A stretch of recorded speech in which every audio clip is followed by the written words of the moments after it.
Hey, the broadcast is live, and it's just me. Oh, here we go.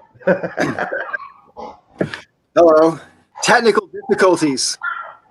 Oh dear. So technically, it was difficult, is what you're saying. Sorry. Say that again. Technically, it was difficult. Yeah. A couple of things happened. First of all, about 5 minutes ago, or 10 minutes ago, maybe, I remembered that we were having a show tonight because I've had a really rough couple of days here, and yeah, about so I was like consumed in my head, and then I thought, oh shit, my podcast. So I ran downstairs real quick and alleviated my stress, and then I came back up here and came on. So yeah, I'm sorry I'm late, everybody. It's just purely, I know it's really out of character, and you have my abject apologies. Hello, Joe. How you doing?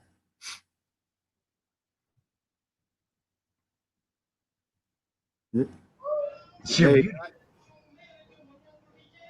Oop, I was muted. I thought I unmuted myself, but I didn't. Yeah, sorry I'm late. Sorry I'm late. Yeah. Oh, no worries. I'm sorry to hear you're having difficulties. Yeah, well, life is life. These things happen. It's But difficulties are only I'm actually in better spirits now because I've got something to focus on besides my problems. I can talk to you guys. Yeah. That's a good thing. Yeah. Anyway, everybody to the Breakfast Club, and if you're in the viewing audience, go ahead and chime in. I see Phoenix Rider there and Pre-Cambrian Lullaby as well. Hello, and thank you for coming by. Right, so big week in America, right? I mean, wow.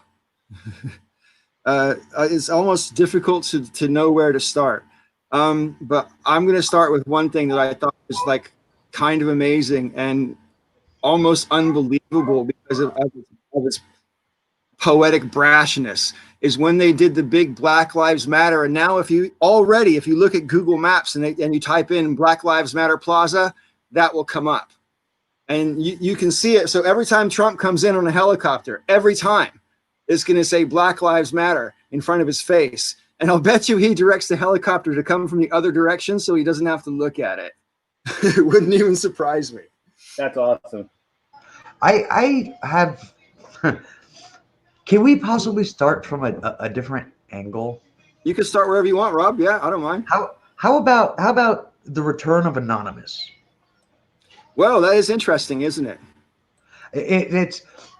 I have mixed feelings. I mean, yeah, I have really mixed feelings because number one, where the fuck were they for the last 3.5 years?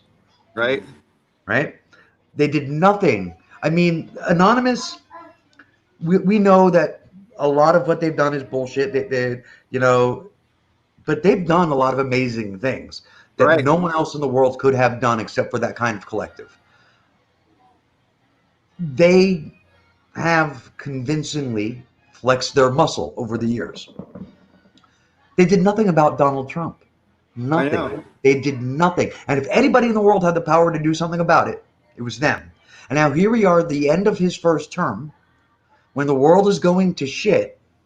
Everything is coming apart at the seams, and Anonymous shows up like, oh, hey, here's the names of 6 children that Donald Trump raped and paid settlements for. 3 of them, by the way, are boys. It's just like, okay, thank you. Where were you 3.5 fucking years ago? Yeah, right. Yeah. Well, for that matter, I mean, again, obviously they have hacking skills. No one can debate that, because obviously they hack some terrorist websites and put up all sorts of things. But it seems like there's so many things like that with like trivial stuff. Like, obviously, if they have that ability, couldn't they have gotten some intelligence, done some actual intelligence gathering or sabotage of like terrorist groups or things like that? And in a case like this, there's a lot of information like Trump's tax returns, for instance. People have them. So there's people within government who have them, and they refuse to release them. I'm sure that these people have collectively have the capability to get those documents and put them out there.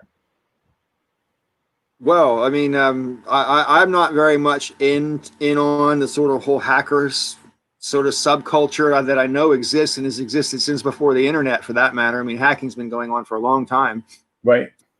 But and the more sophisticated the defenses, the more sophisticated the hackers become. You know what I mean? I mean, right. I think they are some of the people. I think they work both sides of the thing. Some of them, you know, it has to be, right? Because anyway, I don't want to go down that rabbit hole.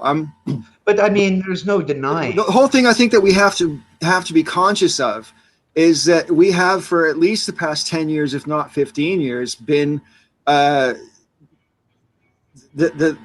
cyber warfare has been going on probably since the beginning of the internet, but certainly for the past 15 or so years, right? Absolutely. And from about 2004 onwards, the politicians started to realize. I mean, sorry, not Howard. What was his name? Dean. That's not Howard Dean. It's was it John Dean or Howard Dean who ran for president in 2004? Howard Dean. John Dean worked for Nixon. Yeah, that's right. Yeah. So Howard Dean was the first person really to actually try to utilize the internet in terms of getting his grassroots organization going, right? So that was one thing, but that's not about, you know, this kind of cyber warfare that we're talking about. That's just about politicians starting to use the internet in a sort of proactive way rather than a passive way. But the more sophisticated the internet has become and the more dependent we have become on it, the more manipulatable we are because of that dependence. Yeah. And I think whether it comes to anonymous and or say WikiLeaks, for example, like Rob, you remember 10 years ago, WikiLeaks was the bomb, right? We made that video, we did that collaboration video, and I was well up for the fact, and it was because they were exposing stuff about George Bush, but more to the point, I actually believe that WikiLeaks didn't take sides, but I don't believe that anymore. So years ago, in 2016, basically, I actually did an apology on Twitter because I said to apologize for that video that we made, because I'm like, look, man, because you know, I honestly think WikiLeaks or Anonymous or whatever, if they actually are not partisan in any way and they will tell the dirt on both sides, fine. I can be down with that because that's intellectually honest and that's all about open information and everything like that, transparency. So I'm cool with transparency. I am. I think that's fine. But like in 2016, when the whole Russians hacked the fucking John Podesta's emails, right? That's a crime. That's not a leak. That's a crime. So it's not the same thing. But there's still cyber warfare. This is all cyber warfare that we're going on. We don't really know to what extent the Russians did interfere in 2016. You know, and I was quite agnostic about all that conversation for about maybe over a year. But when I saw Helsinki and you see the look on Trump's face when he's standing next to Putin, he was scared fucking shitless that Putin was going to let something out of the bag or fuck it up for him in some way. He was scared. You could see it on his face. And it was from that moment on, I knew there was something up. You know, I was sold because Trump's not a very good actor. Yeah, no. I mean, define child and rape. Well, I mean, the details have all been released with names, their ages, when it happened and where it happened, and how much Trump paid to settle, basically to keep the parents quiet. But I mean, they're 10 years old, 11 years old, 12 years old. So there's that. So whatever. I'm not saying I believe that it's gold. You know, this is like the gospel that, you know, these things are accurate. But I think the media should look into it. Well, right. The thing is, too, I want to. There's this whole thing of child. Like, well, we actually have legal definitions of what a child is, and we have legal definitions of what rape is. But you know, leave it to curious to, you know. Yeah, it's curious. I mean, he's in like, were they 15? Well, that's old enough as far as curious is concerned. Yeah. Yeah. Right. You know. But yeah, I mean, like I said, I don't take any of this as being gospel, but I do think, considering that Anonymous, a lot of stuff they've done is trivial. They've done some major stuff. I mean, they've brought in foreign governments to their knees, which is amazing for an anonymous group of who the fuck knows, scattered around the planet. They have consistently put out, not 100% consistently, but pretty well consistently put out actual, factual, valid, good information. I don't have any reason to believe that this is not, but I don't have any reason to believe that it's real either, especially after 3.5 year absence. Yeah, but we always have to be aware of our own tendency towards what's the word? Bias. Subconscious bias. Yeah, subconscious bias. You know, what do you call it? Not affirmative bias. What do you call it? There's a word for it. Confirmation. Yeah, yeah. Anyway, yeah, I have my own personal anonymous story real quick that you might find amusing. So this laptop I got year before last, but the previous laptop I had a purple laptop that I think I bought in 2014. And when I first came home and turned it on, a message from Anonymous came on the screen and talked to me for like 2.5 minutes. And I thought, but I haven't even signed on the internet yet. What the fuck? You know what I mean? How can this be happening? And I only wish that because I make my videos on my computer. I don't really make videos on my phone. And I think at that time I didn't even have a smartphone yet. And so I couldn't tape it. But like the whole mask thing with the hat on and everything came up, and he gave me this speech about how my activities would be monitored and blah, blah, blah, blah, blah. And then my computer switched on like a normal computer. And I thought, did the manufacturers put that on? Or I mean, where did it come from? That was just really weird, man. Has that ever happened to you? No. Well, yeah, that's wild. But yeah, I mean, well, that's another reason why. So the reason why I've never gotten into a big tirade about criticizing them either, because I'm like, yeah, they can do a lot of damage. I don't want to fuck with them. Do you remember? I mean, I think the implication of my story, though, and I'm not making this shit up. This actually happened.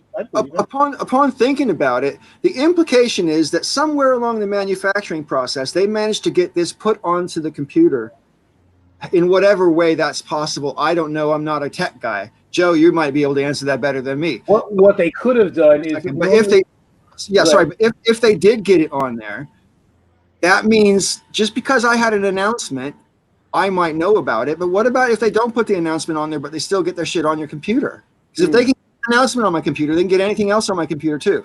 Absolutely. Yeah. Basically, what happened is, I mean, usually what happens when there's companies that make large numbers of systems, it would be massively inefficient to have a person, individually installing all the stuff on there, installing Windows, installing the things. So what they do is they make a master, and then they have these basically they plug the drives into this device, and they can basically write an image onto a whole bunch of drives all at once, and then they stick it in, and then they do whatever. They may have an individual setting up custom options. Now, it is possible that if someone can hack in and get to the master, and we know that it most likely happened because there was I forget which release of Windows, but there was one release of Windows when it came out. There were some of the CDs or the DVDs that came out had a virus on the disc. So the only way to have that happen is someone got to the master, inserted the virus into the master, and then the master reproduced. Right, because that's digital information. Right. Yeah. Wow. So, like, that's just another good example, though. If they could get that on a hard disk, that just goes to show the level of infiltration cyber warfare is deeper than I don't think it gets anywhere near enough conversation in the mainstream media. The fact that we are prone to and victims of cyber warfare every day, whether not just about political issues in terms of who's president and what political, it's also social issues. We're being pushed. I mean, all this racism stuff is being completely fed from within and from without. The cyber warfare is sickening to me. Some of the things you see. Well, that's one of the reasons why. Over the past week, I've seen more than 200 police brutality videos from protests. Yeah, I just stopped watching because it was literally starting to cause me physical discomfort. But the thing is, like, I've seen in my industry, doing automation and controls. Like, I'm doing some work now on a water treatment plant, and we just got another water treatment job coming in. And one of the big things, like New Jersey passed a new law that went into effect this year about cybersecurity with when it comes to utilities. Because you think about it, if you have power plants, water treatment systems, and all this, if hackers can get in, and they could shut down power plants, shut down the water system. In fact, what happened, U.S. counter intelligence agents, that's how they destroyed some of those Iranian centrifuges. They got to the control system, changed some settings, and then had them run to maximum speed, and they tore themselves apart. Right. Wow. What pisses me off is and for that reason, industrial stuff, the level of security is much greater than what you get on the commercial grade.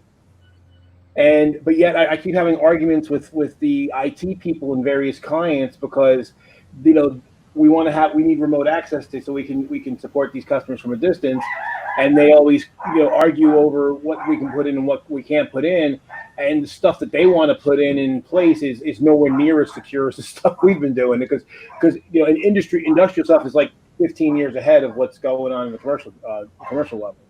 Right.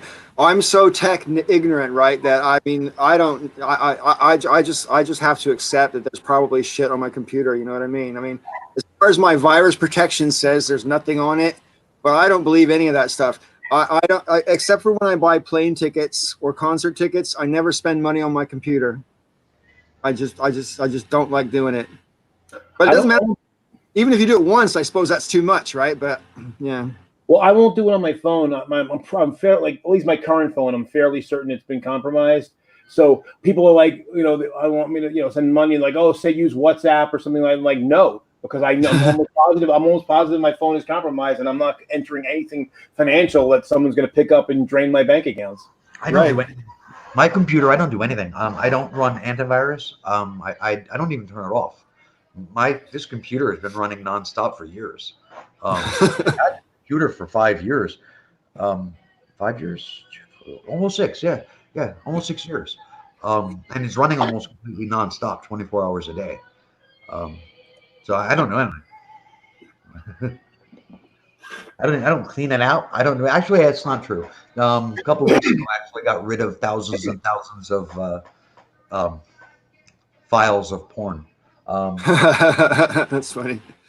Well, I mean, getting back to the anonymous thing and the cyber warfare thing. I mean, so my whole thing is now more than ever. I mean, I've been aware of it since the last election cycle, because of all the talk that was going on about it at the time. But I've heard the term cyber warfare for well over 10 years, but I never really gave it any serious thought. But now it really seems like kind of obvious to me, because like if you're on Twitter, it's so easy to spot bots these days on Twitter, because they all say the same shit, and some of them are so obviously algorithm generated tweets as well. Yeah. And usually the names are and they'll be relatively recent accounts with almost no followers and stuff like that, or they'll just they'll retweet like. So it looks like they've been tweeting for a long time. They'll tweet like hundreds of things in like 2 days. So it looks like that's been there for a while, even though it's just a couple of days old and stuff. And then you find these bots, they also follow each other. So to give themselves followers, the bots all follow other bots. So once you find a good bot, you just look at their followers and you go, there's one, there's one, there's one, there's one. And if you're the kind of person who blocks bots just because you don't need the hassle, it's really easy. If you find one, to find more. It's kind of like, yeah. It's just like I say, you find one, you find more.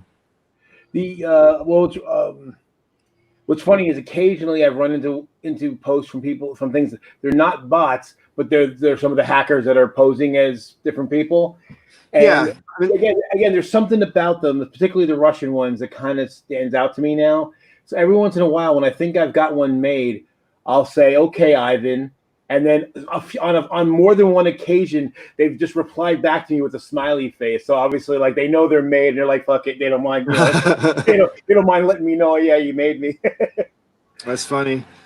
Yeah, I follow Stone Kettle on Twitter, and he says that he uses Sergey instead of Ivan, though. But yeah, he's one of those people who just drop the hammer and block anybody. I've never blocked anybody on Twitter in my life, and on YouTube. I haven't blocked anybody since about 2011, and I think I've only 3 or 4 people on YouTube. I follow Stone Kettle as well, by the way. Yeah, fantastic. The name is familiar, but I don't. He's a smart guy. Yeah. He's a good writer. He writes these long essays, and he's a very hard person to disagree with. It's sort of like you either agree with Stone Kettle or you're wrong. I was just going to say that. Yes. That's funny. Yeah, see, Paul doesn't block people, but I'm Count Blackula. Yeah. I don't know about these days, Joe, but back in the day, I remember you used to drop the hammer pretty hard. Oh, I still do. Well, see, the thing is now, back then I used to do it while screaming. Now I'll just do it and move on, because basically, like, I don't really do Twitter. Twitter's just too stream of consciousness for me. I don't have time to really pay much attention there. So I do Facebook, and with Facebook, I just reached a point where I'm so fed up with certain people and certain crap arguments. And so there's certain things there's certain kind of like tells. If they say certain things, I just block them out of course. Like I never even reply to them. There's certain people that I engage and I probably shouldn't, because it gets under they get under my skin, and I just lose my temper. And I don't want to. That's the thing. I don't want to do that. I don't want to lose my temper. I don't want to waste energy on crap people. Like, although I will make fun, take the piss out of Curious because he is such a piece of shit. But that's besides the point. Because he said before, if you're right wing, you're a bad guy. What we were saying, no, Curious, you're right wing and you're a bad guy. Oh no. I mean, a couple of weeks ago, I told Joe to fuck off, and instead of blocking me, which I was kind of thought he was going to do, he just deleted my comment. Basically, told me to go fuck myself right back. And I was just like, that's good. I'm actually glad you didn't block me. But if anybody who knows me, if you get upset because I told you to fuck off, fuck off. I mean, that's been my standard operating procedure for the last 20 years on the internet. Well, that's the thing. I was just so angry, and I'm like, yeah, but it's Rob, and so I was replying. But I was just like, I had to do something, so I was like, all right, fuck it, I'll just delete the comment. But yes, actually, Curious, I'll agree with Curious on something. I miss DPR as well. Yes, DPR was a lot of fun, man. I mean, on the old blog TVs, DPR was always just like he had that whole charming, dirty old man vibe going on, that he would always flirt with all the women in the room. Is hilarious, even though he was still sort of half serious, but he also wasn't, because he knows it's the internet and there's nothing you can actually do about these things, And I hate to sound too nostalgic, but I mean, things were just more innocent on the internet back then. Yeah. Oh, absolutely. Well, again, toxic anyway. I always remember when things went pear-shaped on YouTube. And I think I mentioned this before, although I don't remember if it was in this Hangout or one of the other ones I've been in. But Latham Way did this video about how, the atheist community, the whole great debate community, was kind of growing up, and we were, instead of just going out of our way to take the piss out of believers, it was kind of getting better because we had friends on the other side there, so we were having a more adult conversation. And so he was thinking, oh, now we're going to usher in this new, better era. And then immediately after, everything went to shit. Well, yeah. I mean, I have my own opinions about what happened to the atheist community. But I mean, from my point of view, well, first I want to say one thing about DPR as well. Actually, I'll say that first. So I didn't ever meet DPR in person, but we spoke on the phone several times. Once because of a drama I was having with Thunderfoot, and DPR was mediating for free. Which was kind of funny. But another time we were having a conversation about a person called Sean, who was Venom Fang X. I'm probably the only person in the atheist community who started around the time I started who never made a video about Venom Fang X, right? But anyway, Venom Fang X was doing all the e-begging that he was doing, and he was being emotionally manipulative and lying basically to get money. He was saying he was going to use it for charities, and he was literally keeping it all for himself. Right. He said he was going to give it to the children's hospital or something like that, sick kid hospital in Canada or whatever, and he was just raking it all off the top, right? Anyway, DPR told me that before that was all over, Sean got more than $250,000. Holy shit. Out of all those people. Hey everybody, this is my son Kai. Hi, PH. Hi, Kai. Hi. Baby bump. Baby bump. That's great. That's awesome. Congratulations again, D2. Yeah, I haven't gotten a chance to visit you guys in ages. I was going to and then COVID hit, and last time we saw you was Penny. Yeah. Yep, it's almost a year now. Wow. Yeah, that was a hard day. It's still hard. I can't remember what I was going to say before. I was talking about DPR Jones, and I went down a rabbit hole, and I was going to come back to another point. Then X made $250,000 before he got stopped, and you were DPR was mediating. Yeah. Well, no, there was something else before that. Oh, about the end of the atheist community. That was it. So like everything was pretty jolly in 2009. Everybody was doing the old style ponage videos, which I now recognize were a little bit bullyish probably, but it was all in the spirit of fun at the time. And nobody at that time was most people anyway, at that time weren't overly venomous, and it was all in a more sort of taking the piss out of other people rather than telling them they were like, well, not always, but yeah, just taking the piss out of their ideas, and anyway, but it didn't seem at the time, like now I view it as a bit more bullying than I seem to perceive it at the time. At the time, it was just like, it was intellectual volleyball to me, that's how it felt like, Anyway, and 2009, everything was kind of cool and kind of fun. And then 2010 came along, and two things happened kind of in close proximity, which from where I was sitting in my corner of the atheist community anyway, really knocked it back. A friend of mine who I still am friends with on Facebook, he's a Jewish atheist, and what was his name? Thoughtful Atheist. He did a video called "She Was Asking for It," and it was all about how it would be terrible to say that a girl deserved to get raped, but it's accurate sometimes to say she was asking for it, and the community blew up. Half the people, most of them, I think all of them for that matter, were dudes going, no, man, hey, whoa. And there's other people who were fucking livid. Now, I made the guy 4 videos myself, actually 5, because I made a private one to him as well. Because I was just like, just the idea of people trying to justify that mentality to me is obscene. And it's particularly, if a friend of mine has that kind of misconception, I'm still going to be their friend, but I have to make every effort to get them to see the light. I want to do 2 things, if you'll let me. I want to answer Curious, because it's a question that I think deserves to be answered. And I want to talk about the end of the... Right. We'll come back to that. So first, to answer Curious. HIV doesn't pass from the sperm to the baby. So there's that. An unborn child can only get HIV from the mother. Can't get it from the father. But Peach is not HIV positive. She is negative. I am positive. But my medication makes it so my HIV is what's called undetectable. And when you get to a level in your blood of the HIV being undetectable, you're also untransmittable. So I can't even give it away. So there's that. Right.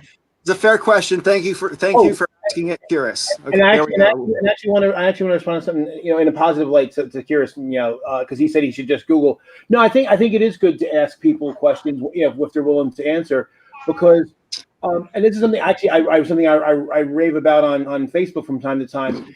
Sometimes you'll be in a forum where there's people who have some knowledge about a certain subject that you're interested in, and you ask a question, and then somebody says, "Oh, you should Google it." I'm like, well, that's not a recommendation. I mean, you Googling is like, if I'm saying, well, what's a good whatever, like what's a good restaurant or what's a good company that does this, that, and the other thing. Well, I can Google. I have no way to tell which site is good and which one is bad. I'm looking for somebody who has experience with a particular company or person or thing or activity or in this case, disease. Because that's why that's why I hope, to me, that's the point of having forums, is that you can discuss things with people, rather than just looking things up. So I don't think it was so I don't think Googling. I think actually Googling is probably crap, because we also know that Google gives people targeted results based on what it thinks you want to hear. So right. If it's pegged you as liberal, it's going to give you one set of results. If it pegs you as conservative, it's going to give you another set of results. And that's part of the problem, because basically I've been in arguments with people, and I'll go to Google and I'll pull up a bunch of articles that support my position, and they'll pull up a bunch of articles that support their position, and we use the same Google, and we got different search results. I mean, I've known, obviously through the internet, I've known Curious now for a number of years, many years.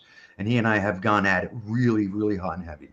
And normally somebody like that, the kind of person he is, in my view, I wouldn't bother.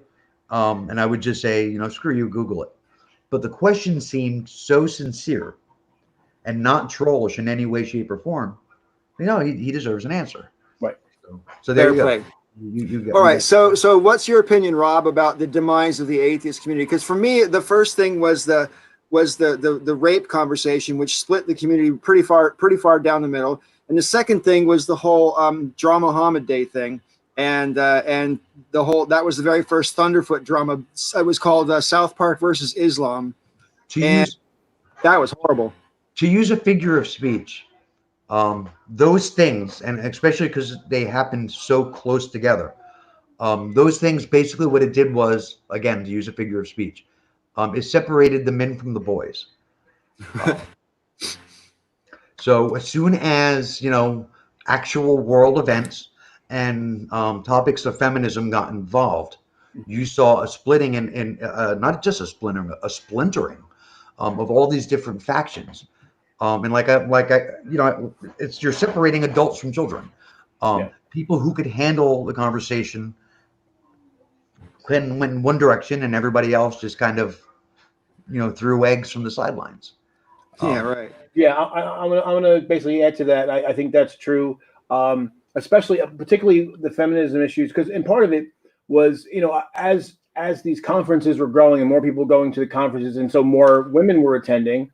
And so, you said about DPR, obviously he but there were a lot of women who went and did not feel comfortable and did not at these conferences, because it felt like, every guy and their mother-in-law was sitting on them. So some of them complained to some of the venues, and the venue said, okay, we're going to kind of try to tamp down and try to make it, try to let people know it's not a meat market and we need to respect each other's spaces and all that. And then there was a backlash to that. It was, which I never understood. I guess I understand it, but I don't agree with it. But and then also, you said about the Draw Muhammad. A whole bunch of things happened around the same time, because that's when Pat Condell started making. Because I used to love Pat Condell. I used to because he would only do like one video a month, one video every 6 weeks. And I was like, oh boy, a new Pat Condell video. Then he started going down the whole screen about Islam. And at first it was okay because he was kind of being broad, but then he started. I'll tell you when it started. It was the Ban Burqa video. Yeah. Yeah, and it was basically like lumping all the Muslims together, and it was just like so then, and that's really what it split. And so then it was like, well, if you weren't with Pat, well then you were being a dhimmi, and you were just being an apologist and all that. And if you were with them, then then it was the other thing. And it was like there was no level of subtlety, there was no degrees. And it was weird because, I found the same thing on other forums. It had nothing to do with YouTube. I remember on the New York Mets forum, of all places, in the non-baseball section, I got in an argument with somebody. It was around the whole Ground Zero mosque, which wasn't at Ground Zero and also wasn't a mosque. Right. And someone kind of doing that same kind of approach to kind of pushing all Muslims in together. And someone actually said to me, well, I tried to say, well, how would you feel if people reacted to a Christian thing? And she was like, well, if Muslims had different denominations the way Christians do, and I'm like, well, they do, you fucking moron. Yeah. That's the whole point, and so that kind of splintered the community as well, because it basically was whether you were in the all Muslims are evil camp or the everybody else. Pat Condell was interesting because, he was an atheist. And then when he went down the whole, anti-Muslim thing, his videos began to take on a much more Christian tone.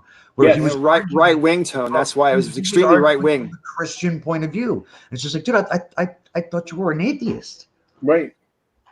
I got something. Well, I think he is an atheist. I think he is. But it was from because he's obviously British, and from the British political spectrum, when he's talking about Brexit or about immigration or about ban halal and all that, or not ban, boycott halal. He did a video called Boycott Halal, and I commented to him, dude, I can't boycott something I don't consume.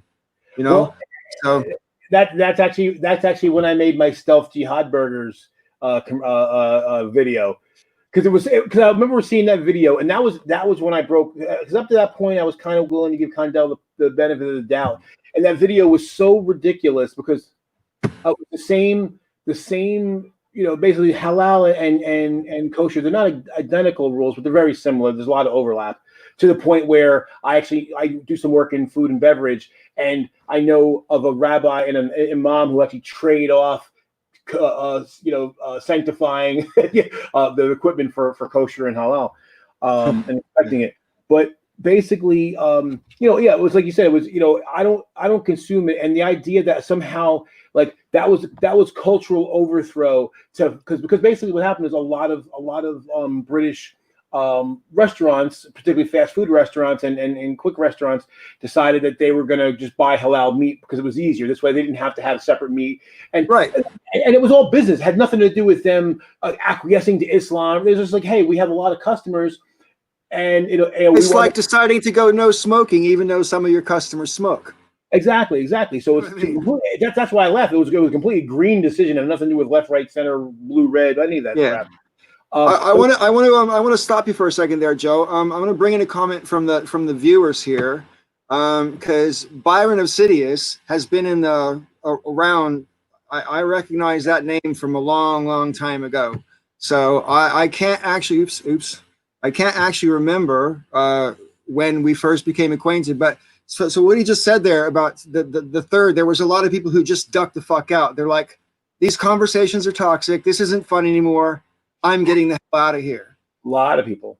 Some people did it for YouTube reasons, and some people, for a lot of us, YouTube was just a hobby. And so when you finally get a life again, YouTube's the last thing on your mind. But when you're between jobs, or in my case, I had just got out of a relationship and I needed something to distract myself, so I didn't, go mad and become a miserable git. So anyway, YouTube was a great way for me to like meet people and express myself and not be a glum bastard, right? But then when it started to make us all glum bastards, I think a lot of people just went, nah, never mind. And, some people I really miss, like DOS American Atheist and A Human 08 and guys like those who real just sound guys, made great videos, really thoughtful. Everybody, I miss everybody for that matter. There was a really good atmosphere back in the day. And I was very fortunate because almost every single person I was subscribed to me. And that's a hell of a feeling, Oh yeah. Well, and in fact, one that I started to mention, and I know you were friends with her, and I knew her. She knew me, but we weren't. I came in late to the scene, so she was leaving just as I was starting to get some attention. Was Beware the Lizard. She was awesome. I was so sad when she left, and that toxicity that Byron's talking about. That's exactly why she left, because she was just like, I've had it. I can't talk to people anymore because you either have to be in this camp or that camp, and it's one of the reasons why my number of videos I've made in the last number of years dropped dramatically, because I was just like, I would start to make a video and then I would just look at this trash, this cesspool, and I would go, oh fuck it, and I just wouldn't do it. But I was really happy with the just real quick, just back to the stealth jihadi burger. So basically, I took the piss out of Pat Condell about that, about the idea that that halal meat was anti-freedom. Because Suzanne was in the background, and I'm like, man, I'm hungry, and she's like, how about a burger? I'm like, yeah, but they're made of beef and they're full of freedom, and I hate freedom. Out the honey burgers. That's funny. Yeah, you mentioned Beware the Lizards 42. We used to have some pretty good banter on the tubes back in the day. I've never met her. I never will, even though she works when work was on. She does work in London. But I've got a Beware the Lizards 42 tattoo on my foot. Oh wow. Yeah, so getting back to Dro Muhammad Day. Yeah, please. Yeah. One of the wedges in the community. In principle, I was supportive of Dro Muhammad Day. Well, man, I did. Have you seen this man? And we had 650 replies to that. I mean, I think any ideology that tells you you can't do this, I think just in principle you should do it. Unfortunately, part of the separation of the adults and the children, you saw a lot of really ridiculous, really, really bigoted, and just, you know, which poisoned the Yeah. entire experiment. And then on the other hand, though, you saw like drawings like Dark Matter did, which was fantastic. Yeah, that was amazing. Yeah, I was one of the responses to Paul because I like Paul better than Thunderfoot, so I did had to have you do seen this man. Well, I mean, the thing is that I mean, we were doing that for what 4 days or 3 days rather before Thunderfoot come out with the Draw Muhammad Day thing, and everyone was like, "Dude, we've been doing this all week already," because he was like making out like, "Hey, I'm bringing this new idea to the table, guys," and so he had like literally about 150 commenters on his very first video for the Draw Muhammad Day going, dude, got that funk's already done this, blah, blah, blah. Like comment after comment after comment. And then so he had to like amend the inscription to say, yeah, but it was first brought up by this chick in the media on this day. And like, dude, yeah, and on this day. And if you look, we were doing it 2 days before that. Right. You know? So it started on YouTube. It didn't start from that chick in Seattle or Vancouver or wherever it was from who had the idea for her newspaper. It actually started, I'm sorry, I'm going to gloat. It started on my channel. That's absolutely true. I remember it. And the thing is, when I started it, I told people to draw a stick figure precisely because it's not offensive. The whole point of Have You See This Man was to do a not offensive cartoon so that they can't say it's a problem. That's the same reason South Park did the teddy bear. That's the whole logic behind it. Look, you can't be upset. You know, this is obviously not Muhammad, so why are you upset if we call it Muhammad? You know what I mean? Drawing pictures of Muhammad as being a pig was like the only purpose. I mean, you're not challenging the tenets of the faith. You're just being offensive. Exactly. And you're not challenging the whole Have You Seen This Man thing. We're challenging the idea that it's even rational to be offended. Right. The depiction of a person who may or may not even have existed. Well, I mean, probably existed, but you know, bottom line is, no one knows what he looked like. So any picture doesn't look like him. Right. Picture, or man, I should put it another way. Every picture doesn't look like him. Right. So you can rest assured we're not defiling your prophet. Back in was it 1999? I think I think it was the Taliban, but I could be wrong about that. But I think it was the Taliban. They demanded that they take the because there's a relief of Muhammad on the Supreme Court. He's there with the 9 historic lawgivers, and he's like the second or third one along next to Moses, I think. And yeah, they wanted it taken off, but of course the Supreme Court said no. It's reverential. This is to show inclusion and respect. What do you mean you want us to take him off? You want us to erase your religion from our building? Are you serious? Is that really what you want? Yeah. And so they actually obviously kept it up there. But I mean, it just blows me away because those are the same Taliban that blew up those Buddhist statues. Yeah. Oh yeah. Yeah, that was hard. That was criminal. I mean, it was a crime against humanity. Well, you know, and then the other thing too got me is okay with the you know, there was, you know, Have You Seen This Man Draw Muhammad Day? So I you know, again, I participated the first one. Then the next year it was kind of like, oh, it's Draw Muhammad Day again, like it was a fucking holiday. Right. No, that was, and I didn't participate in that because I'm like, no, that was a response to a specific thing. People were making people were threatening the producers of South Park with, well, you can't, if you depict our prophet, we're going to kill you.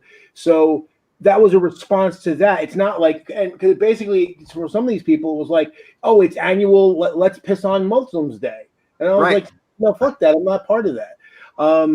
You know, and same thing too when Thunderfoot was talking about, like, I guess he did his whole thing of he burned a hard drive with 1 billion copies of the Quran or whatever.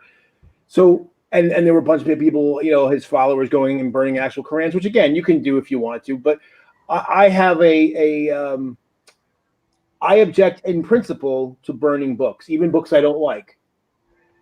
So what I did was I did a symbolic gesture.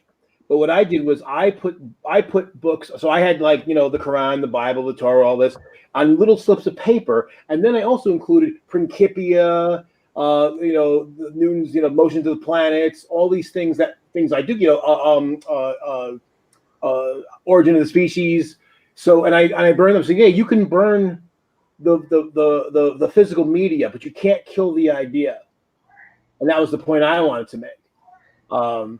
Is that basically, the try, in fact, if anything, doing that just emboldens people. Because in fact, if you look at the Soviet Union, when they, at least on the surface, outlawed religion, they never totally closed them all down because they knew that was a loser.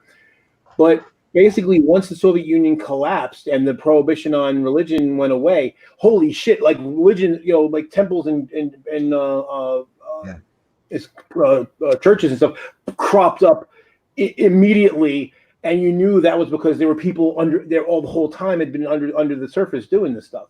So you can't write, burning a book isn't the thing about any religion, all religions, every religion since the beginning of time, is they eventually kill themselves. Like they don't need a bunch of atheists on YouTube, drawing pictures to hurt them.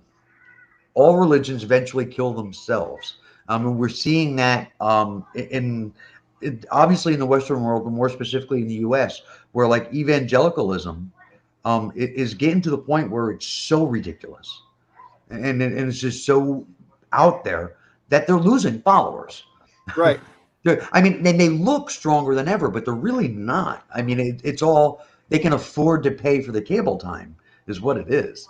But they're losing followers because they're getting more and more ridiculous. When you've got a woman going on TV holding up her hands, rebuking a storm that comes anyway, I mean, people are going to walk away. Yeah. There's so much of the sideshow that they're willing to deal with. Do you guys know the guy, Bishop Lazar from All Saints Ministry up in Canada?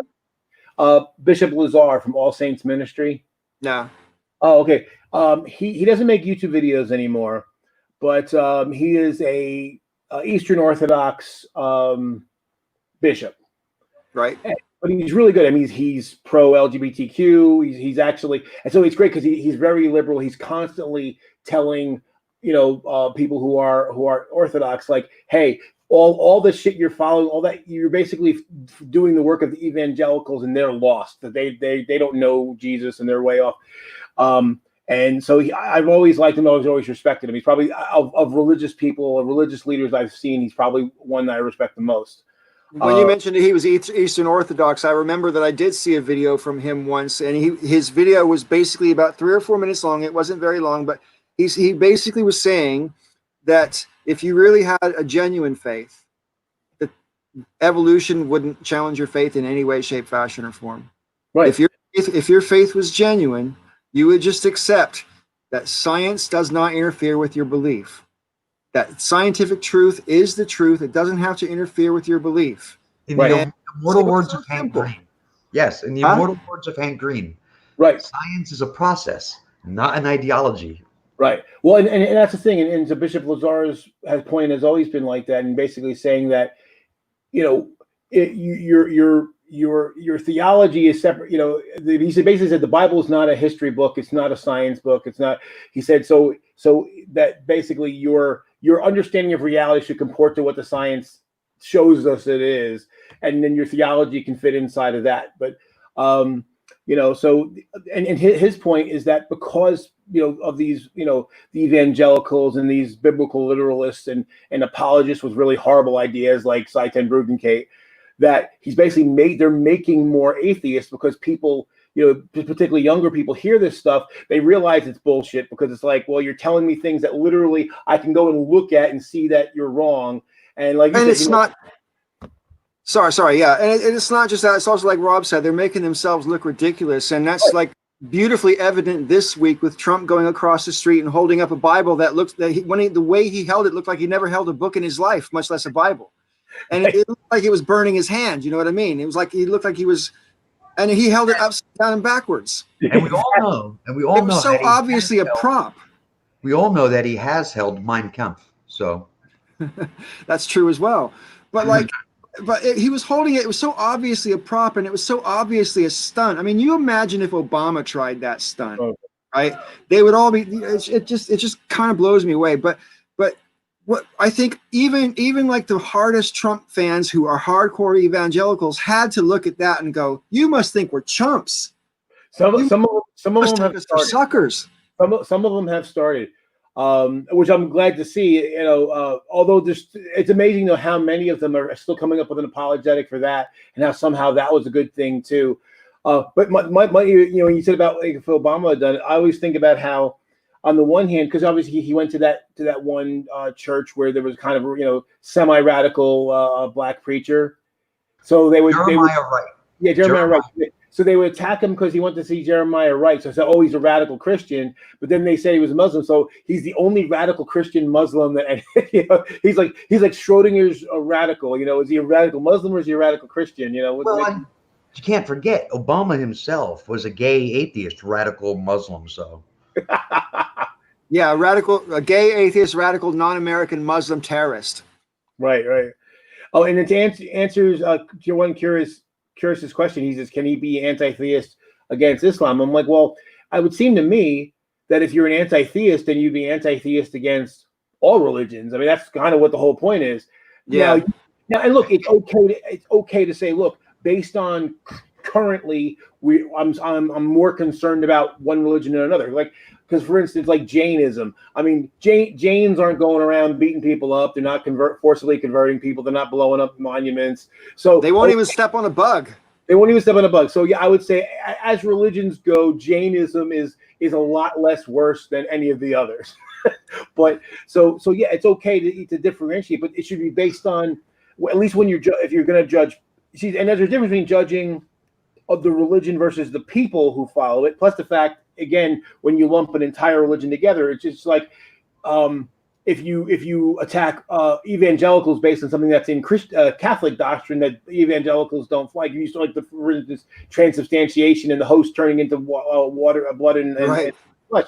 Well, if you say that if you go off about that to an evangelical, he's going to laugh in your face because he doesn't believe in that either. So at least if you're going to be critical, make your criticisms accurate and not personal as much as possible.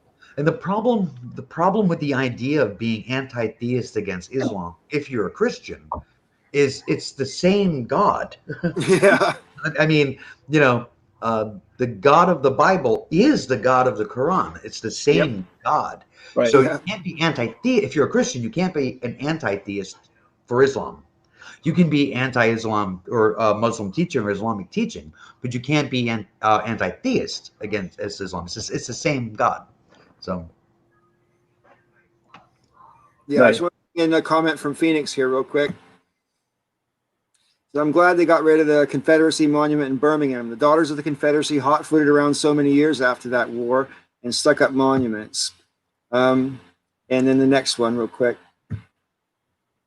It was reported that in the foundation stone, a Bible Confederate flag delayed to show one of these days, and a copy of the Birmingham News for that day. So, yeah, go ahead, Joe. No, I was going to say, and because that was something that Curious brought up, the whole statue thing. See, here's the thing: if someone wants to put a Confederate thing on their own property and they want to, wave Confederate flags and put up Confederate monuments, be my guest. At least I'll know. In fact, if that's how you feel, go. I want you to do that, so then I know where you are. But so if I see it, I know what kind of person you are. But the difference is that should not be on public lands that we all share, especially considering that people try to act like, well, I'm a patriotic American, and they have Confederate flags. Like, no, that's an enemy flag. It's a flag of an enemy power that no longer exists, by the way. But it would literally be like carrying, putting up Nazi flags. And if again, you can do that too on your own terrorist property if you want to. But the statue of General Lee is coming down. Virginia is already they're taking it down. And that was good. I mean, not only is it good because it's a general of the Confederacy, but the Lee family doesn't want to have anything to do with the statue. Right. Lee himself was against the idea. Right. So yeah, it's like way past due. And they said they're putting these statues into storage. I know in the past some have been destroyed, but from what I'm hearing now is they're being put into storage until they figure out what to do with them. And I'm like, that's even better. I don't think we should destroy them because they are history. Yeah, you put them in a museum where they belong. put them in a museum where they belong. I mean, or they could have like an outdoor museum for these monuments, and call it the Gallery of Losers. Right. Well, here's the thing too, because I got into it with a few people who were like, "Oh, you're destroying history. It's heritage." I'm like, okay, well, if it's heritage, then you shouldn't have a problem of me putting up Union soldiers next to the Confederate soldiers, because that's part of the history too. So if we and actually, I would be okay with that if you put up statues of, here's a Confederate soldier and here's a Union soldier, and it's commemorating the Civil War. Okay, I got no problem with that. But that's not what they do. And somebody made the point. Generally speaking, when we see statues of Union soldiers, they are generic. They're just like a generic Union soldier. But the ones to Confederates are to specific people venerating somebody. And there's a difference between remembering history and venerating it. And nothing that those guys did is worthy of being venerated. I think as a country, we'd be making a massive mistake to try to bury the Civil War. No, we need to remember that. We need it, as many reminders of it as we can. But yes, venerating individuals from the enemy's army and government, that makes no sense. Right. Because you don't celebrate the losers. Well, plus, I've heard some people accusing black people of wanting to erase the history. I'm like, no, we want everyone to remember. We want people to know what it was really about, and not the lies that the post-Confederate South, ginned up about what it was really about. No, we want everyone to remember. And it's funny too, because at the same people who will complain about the statues coming down saying it's erasing history are the ones that tell black people to get over slavery. Right. Are you fucking kidding me? Really? That's a really good point. I always whenever this statue issue comes up, I always just think about when communism fell in Eastern Europe and the Soviet Union broke apart. They got rid of all the statues of Lenin. They got rid of all those communist statues. And when Saddam Hussein's government fell in Iraq, they pulled that statue down. It's kind of normal to say these statues were representing bad people or bad ideas or both. So we don't want to revere them anymore. In the case of the Lenin statues in Russia, I'm pretty sure they went to private collectors. I don't know. I think that Saddam Hussein probably just got sawed up. Yeah. I seriously doubt it got preserved in any way. But as far as our statues domestically are concerned, I think it would be irresponsible to completely rinse them from history. I think one of the commenters said, a statue graveyard, or like you said, an outdoor museum, that kind of thing. I think it could be indoors as well. I mean, when you go someplace like the Vatican or some other museums, there's just statues that statues and some of these monuments are massive. Like the one to Lee it's massive. It's right. It's enormous. And there's some that you can't take down either. Like there's the statue of Stonewall Jackson and the Riders on the side of that cliff. Is it in South Dakota? I'm not even sure, but that's not even a Confederate state if that's where it is. Maybe that's Mount Rushmore that's in South Dakota, isn't it? But there's I can't remember what state it's on, but there's like a great big massive carving in the cliff of Stonewall Jackson and his Riders, and that's a Confederate thing, and it's kind of like in everybody's face. So they'd have to blow that up like the Taliban blew up the Buddhas. Yeah. I mean, here's the other thing too that I find ironic about. I'm sorry, Joe. I'm going to cut you off because I didn't really mean to cut Rob off, but I wanted to get that out there, and I think Rob was. Oh no, go ahead, Joe. Yeah, sorry. The thing that I find kind of ironic in that the people who are hand wringing over the statues being removed, they predominantly Christian. I think it would be safe to say these are people who have a holy book that says make no graven images. It's literally in the command, in like the biggies of the commandments, and that's actually the same, and that notion is the same reason why Muslims are not supposed to draw Muhammad or make any image of Muhammad, because you're not supposed to make any image of anything. Well, actually, in the Quran, it's like not to make any images of people. In the Bible, it actually says of anything, even creepy. You're not even supposed to make a picture of a frog, or a statue of a frog, because the idea was that people were worshiping idols, and so it was like no, and anything that's made into an idol could become an object of worship. And I would argue that their behavior kind of makes that kind of true. Well, I suppose. I mean, on a different wavelength. I mean, one of the beautiful things about mosques, when you visit a mosque or when you look at pictures of mosques or whatever, is the fact that because there's no statues, like churches always have statues in them or some kind, but the artwork, the intricate lacework and stuff that they've got going on in mosques is stunning to behold. And you think about the brain that it took to work out all that geometry. And of course, I mean, isn't it Muslims that started geometry? Or no, that was Greeks. It was algebra they started. Yeah. And it's funny too. I grew up Catholic, and it occurred to me even when I was a Catholic that they were telling me no graven images, and then we'd have stations of the cross and the stations of all the saints and everything, and I'm like, but. Yeah. That's precisely why, though, a lot of Christian denominations don't recognize Catholicism as Christianity because of the saints and because of the images and Yeah, back in the days when we first had these YouTube great debate, there was a lot of that sort of anti-Catholic amongst the evangelicals. They were saying they're not really Christians. It was really virulent back then. Although it's funny, it's the evangelicals are the ones that have these massive crosses, like ridiculously, huge crosses. But it's just the cross. There's never a crucifix. It's always just the cross, and that's their little their loophole. It's okay because it's just the cross. Well, that's true. That's true for evangelicals. Although there are others in other Protestant denominations that have the risen Christ, so they still have an image of a person. And now, again, it always made me laugh. Like, really? Yeah. I find the arguments about the religious symbols and stuff are kind of interesting to me. Like there was an argument back, I can't remember how many years ago now. You guys are in America and I wasn't at the time, but people were wearing their WWJD bracelets. And there was an argument whether you should be allowed to wear them at schools or whatever. And then the whole cross around your neck at schools. And because I think around about the same time, the French banned girls from wearing hijabs in public schools. And I don't think there was ever a serious debate in the States about whether or not you could wear a "What Would Jesus Do" bracelet or a cross. Because there's nothing, I mean, you're an American, you know this. There's nothing about the schools that's anti. I just remember some kind of fuss about it at the time. I don't remember what the fuss was. Normally it comes from evangelicals claiming something that's not true. I mean, that's normally what it is. Like they keep saying, oh, they took prayer out of schools. And so it's like, well, prayer is not supposed to be in school. So if you want to pray in school, you can. If you want to bring the Bible to school, you can. If you want to wear a cross, wear it. Nobody's going to stop you. But the school can't tell you that you have to pray. And the school can't tell you that you should carry a Bible or wear a cross or not wear a cross. Or organize an event where people do that.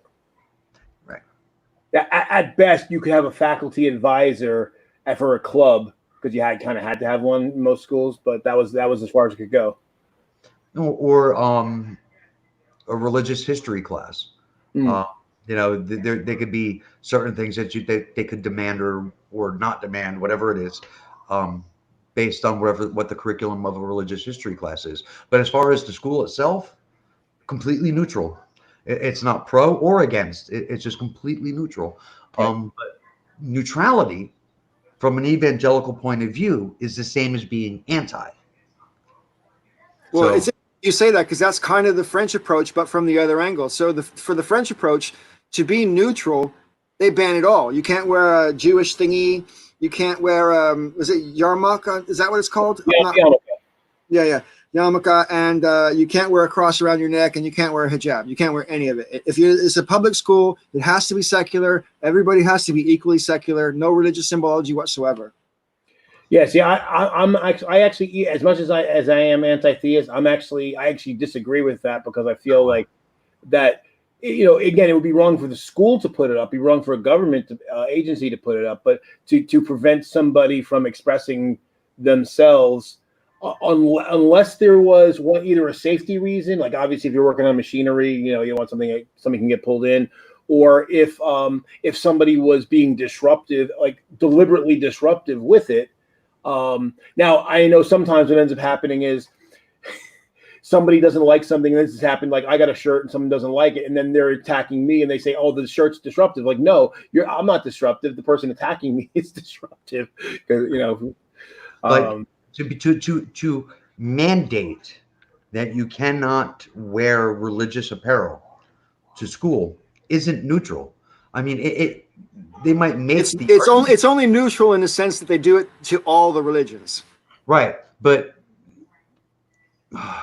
God, I'm trying to remember the exact thing. There was a Supreme Court justice, Black was his name, and he was a very strict, very strict separatist.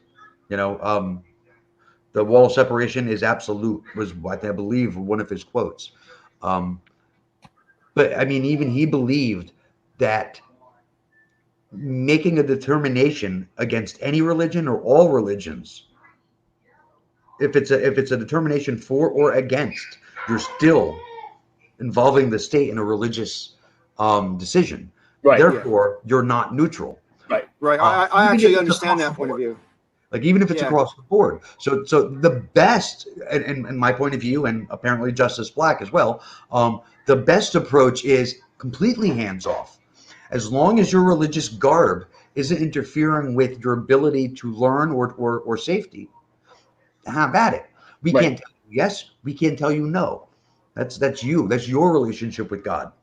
Yeah, I actually really agree with that whole philosophy, but it's important to recognize that the three of us were socialized in America with American values, and American values specifically about concepts of liberty are quite different from European values, because European values, I think, are a little bit more pragmatic and less idealistic when it comes to concepts of liberty, because it's a truism that no matter whether you're in America or whether you're in Cuba or whether you're in Europe, we all have different levels of freedom, and we also sacrifice different levels of freedom for the greater good. That's just true. Different countries do it in different ways. And in Europe, I disagree. I agree with everything you guys just said about the separation and how you should be able to wear whatever you want, because that's my concept of freedom too. But I recognize I was socialized in a particular way. Whereas in Europe, for example, it's not just about the hijabs in public schools in France. In France, Austria, and Germany for sure, and possibly some other countries, you can't wear a swastika on any garment at all. And you can't deny the Holocaust, which is definitely contrary to American concepts of free speech. Okay. But they've seen what happens, and so they took a preventative measure. Yeah. So I mean, to me, it's a pragmatic thing. The German point of view on Nazism and Hitler and how they treat that is, as an American, absolutely fucking mind-boggling. I get it. Right. Still, it's like it leaves your brain spinning, because it's just like, you're not I mean, you might want to believe and promote something that is batshit crazy, but if you're told you can't, well, you're not free. Right. I mean, right. It's an American perspective. Right. But one of the things I thought was kind of interesting, compromise they came to in California with some Sikh students, because boys over a certain age are supposed to carry a dagger with them at all times. But of course, that you can't, no one's allowed to bring a weapon into school. So there was a big fight about that, about religious liberty versus the public good and all that. And basically, and so the argument, they ended up losing the Sikhs that were suing ended up losing their case, but not entirely. Because basically the thing was like, well, we don't let anybody bring a knife to school, so we're not picking on you. That's the rule for everybody, and it's also not a rule like during the post-slavery, there were like the black codes where they were designed to, like, they didn't officially say black people couldn't do this and white people could, but they would basically design things in a way that would massively affect black people over everybody else. It's like, no, this isn't aimed at you and doesn't hurt you more. It's just that this is a rule that no one's allowed to bring a knife to school. So the compromise was that they brought fiber, they made out of fiber or plastic, some non-metallic substance, so that because the whole point of it was ceremonial and representative anyway, so it doesn't have to be a knife that's capable of harming somebody. It just has to be a representation of a knife. And that's a good compromise.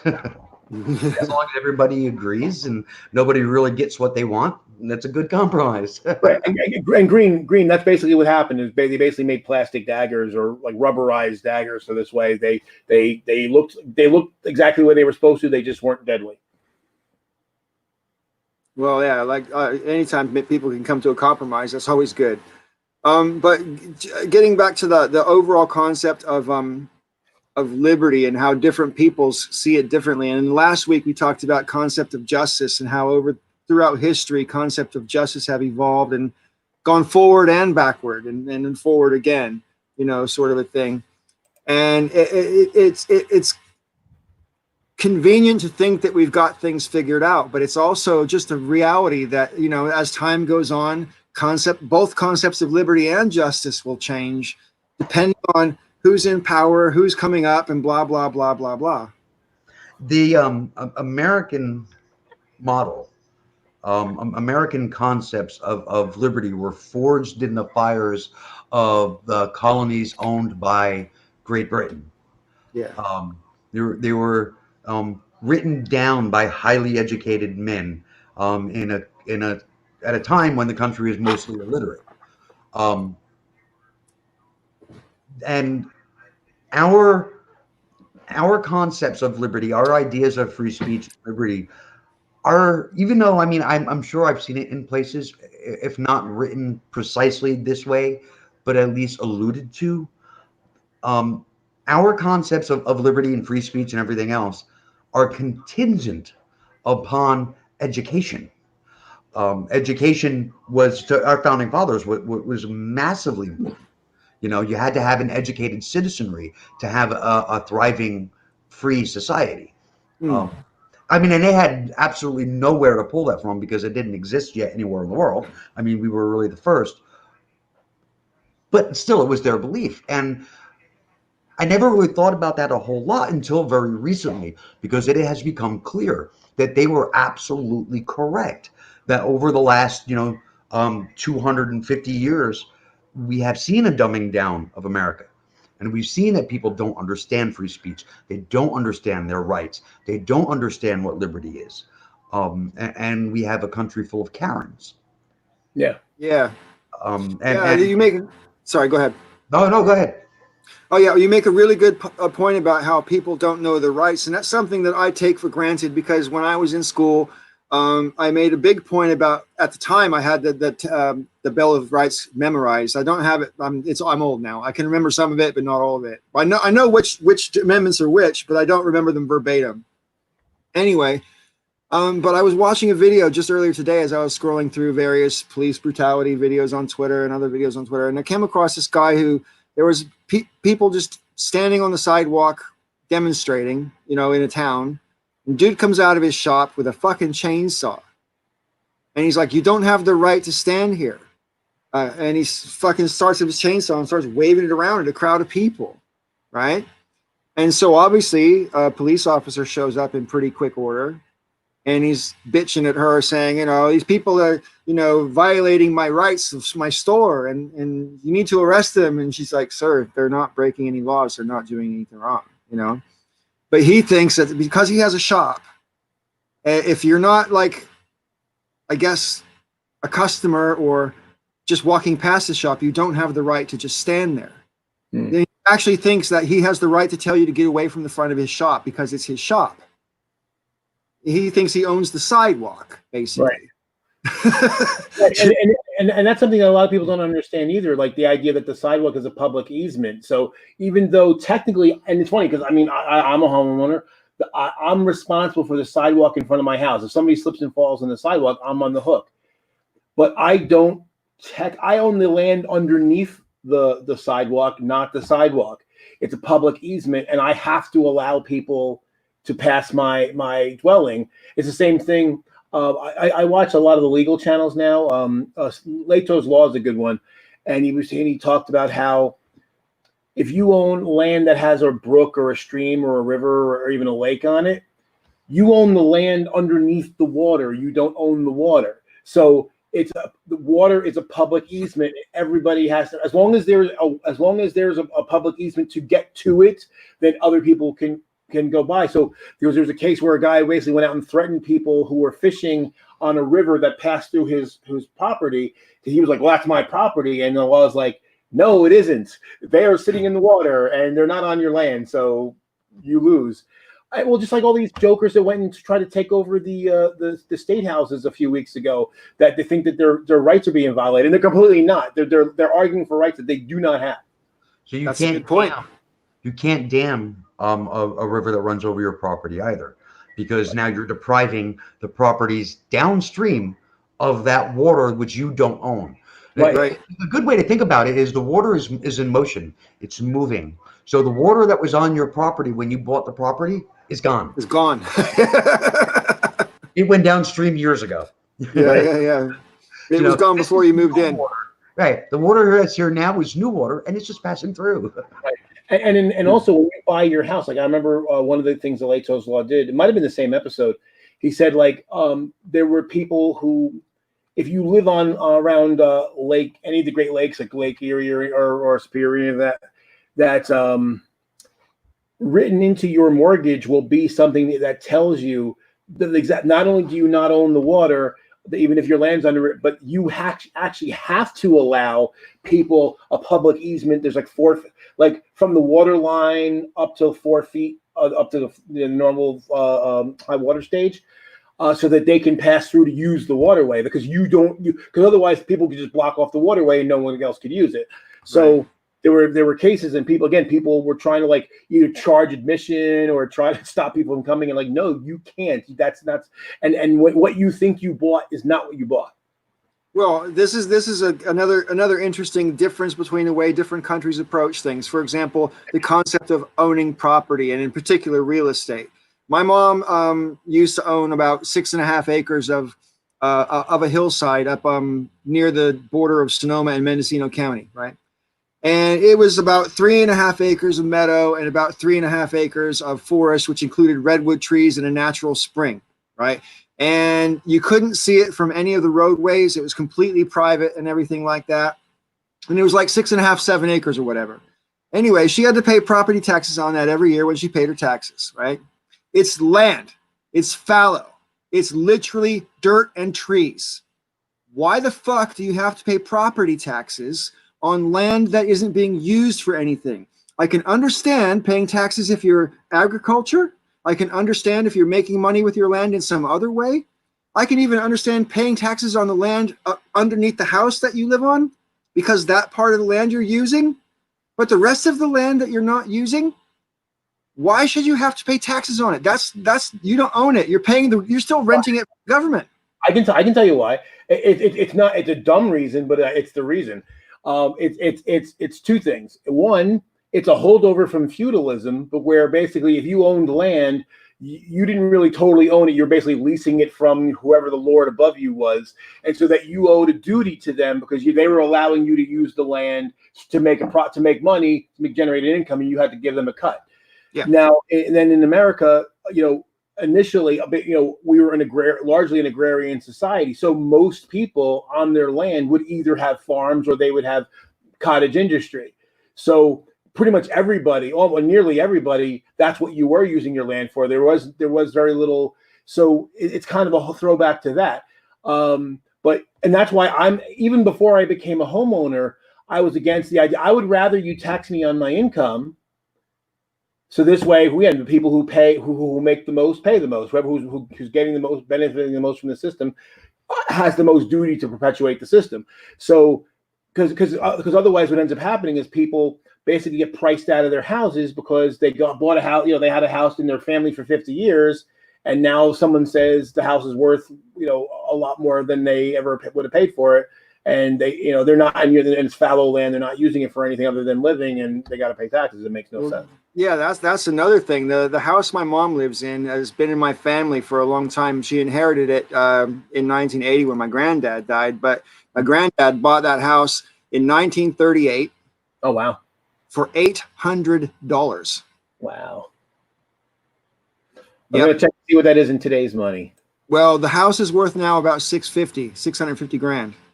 So I wonder. when it comes to, I don't know what it was valued at when she inherited it, but right now it's worth about 650 because, as you know, a lot of houses burned down in my hometown a couple of years ago. My hometown lost 5,500 homes. Wow. So the houses that are remaining are obviously worth that little bit more. $800 in 1938 is the equivalent of $14,276 now, which shows how much house prices have gone, crazy and through the roof. Right. So that's just from inflation, is it? The rate of inflation over that period. Right. Yeah. So the inflationary value of that house would be $14,276. Wow. Yeah. It's really funny. I was watching a week and a half or so ago. I watched the 1937 version of A Star Is Born. Right. And when someone would buy something and they'd say that'll be so many cents, I can't even remember what they bought. But it was always cents. It was always cents. Everything you bought on the movie, it was just cost cents. I mean, nothing cost dollars. It was like, and you're like, how far we have fallen. And I'm old enough to remember when Nixon took the country off the gold standard, and that was pretty much the beginning of the modern inflationary period. I mean, it isn't as if inflation never happened, but back in the day, while the gold standard was the thing, inflation was kind of like blips in the economy based on supply and demand issues. Whereas this is just my opinion. I'm not an economist, but it seems to me that once we went off the gold standard in was 1970 or 71, whatever it was, and then about 10 years later, banks started to get deregulated by Reagan, and all of a sudden it became a lot easier in the 80s to get credit cards than it ever was. I mean, back in the 60s and 70s, you had to be rich to have a credit card. Regular people didn't have credit cards. You might have a credit card for your gas station to buy gas for your car, but you didn't have bank. In those days, it was called Bank Americard. There wasn't a Visa. It was Bank Americard back then, and there was MasterCard, but most of it was Carte Blanche or Bank Americard. And it was really hard to get credit back in the 70s. And then it was easy to get credit. And here's the thing. When you're buying things with a credit card, doesn't matter how much money you make, when you're buying things with a credit card, you're adding to the money supply because you're spending money that doesn't exist. And so you're automatically adding to the money supply. And when you add to the money supply, that is inflation. More money is being spent than is being produced. So where inflation comes from, and I think this is the secret that nobody seems to want to talk about, because to me it seems kind of obvious. If you're spending more money than exists, that's where all this inflationary pressure is coming from. It's from credit cards. Well, see, basically what happens is that the Federal Reserve will put more money, will basically generate more money and put it into circulation. And that's where a lot of inflation comes from. Although, see, part of the problem with the gold standard is one of the reasons why we came off of it is that, okay, over the years, the economy of the United States got bigger. The output of the nation grew and grew and grew. But of course, if your economy is limited to what the value of gold is, then either you end up at a point where you either devalue your output or you inflate gold. You have to, otherwise your economy becomes stagnant. So it was kind of inevitable because you either have to say each unit of gold is worth more now to accommodate the fact that, that your output was more, or you're basically say that your value. I don't understand why it's a bad thing to make the value of gold more. I don't understand why that's a bad thing. Well, the problem is if gold wasn't something that was used industrially, and if it wasn't something that people speculated on, it might not be a problem. But the problem is it is. So what ends up happening is like a lot of the change in gold prices based on speculators. Same problem happens with oil at times. So all of a sudden the value of your nation's output would be tied to what speculators are doing. No, man, no. Back in the day, as far as I can recall, wasn't it true that when you panned for gold or when you found gold, you had to sell it to the government? That's where you put your gold to. No, not true. And actually, the problem now, and this has been true probably about 25 years. The easy gold is pretty much gone. So now, like when they used to pan and used to get like big pieces. Now, when you pan, you're getting little tiny slivers. So the amount of new gold, it's kind of like the problem we're having with oil. It's the easy oil is gone, and now we're having to go deeper and further out to find it. So basically we're reaching a point where like there's a maximum amount, and that's the same reason why the idea behind the cryptocurrencies doesn't really work either, because what's happened originally, they said, okay, well, we're not going to, we're going to put out a certain number of Bitcoins and there's never going to be more than that, so we can't have inflation. But what ended up happening is they started chopping the pieces into smaller units. So it's literally the same as, it is inflationary. It's just a myth that there is. They think that there's not, but the fact that now you can trade Bitcoin into, I don't think it's at the 6th decimal place or something like that. So instead of trading Bitcoins, you're trading fractions of Bitcoins. It's still the same result. Right. I have quite a few friends who trade Bitcoin actually, and other cryptocurrencies. My roommate trades, I think, 2 or 3 different cryptocurrencies at the moment, and for him, it's just a hobby. If he makes $150 in a month, he's happy. You know what I mean? It's just like, it's something that he hopes to manipulate slowly over a long period of time and do it by accretion rather than by some big win, sort of like a gambler would say. Right. You know? Yeah. Oh yeah, it's exactly what it is. It's a totally speculative vehicle, and certainly people can make money on it. People can lose money on it. The one thing I thought was kind of interesting about Bitcoin. One of the reasons why it's weird, because libertarians often, right-wing libertarians will often say that they don't like, the money from the government because it's fiat currency, because we're not in the gold standard. Fiat currency, so it only has the value we say it does. But that's true of any currency, and Bitcoin is actually even more fiat because it's completely digital. So I thought that was funny, but another reason why a lot of at least right-wing libertarians like it is because of security, and they thought that the transactions are untraceable. That turns out not to be true, and it's inherently not true, because blockchain keeps a ledger of every transaction that Bitcoin or fraction of Bitcoin has been part of. So the FBI has actually been tracing money, Bitcoin that's getting used because it's right in the Bitcoin. So when they get that blockchain, they can actually trace it. They can trace everywhere where it's been. So it's actually more traceable than like paper money ever could be. Wow. Well, that's a scary thought for the people on the dark web. Mm-hmm. I'm so suspicious, and this goes back to what we were talking about earlier, Rob, about the whole cyber warfare thing. I'm so suspicious of things like, I've never been on the dark web. I've got no intentions, right? As far as I'm concerned, every single thing that's available on the dark web is being monitored by the powers that be. It's not dark at all. Right. It's not dark at all. It's just other. It's just other, and it has its selective spotlight. Right. Yeah.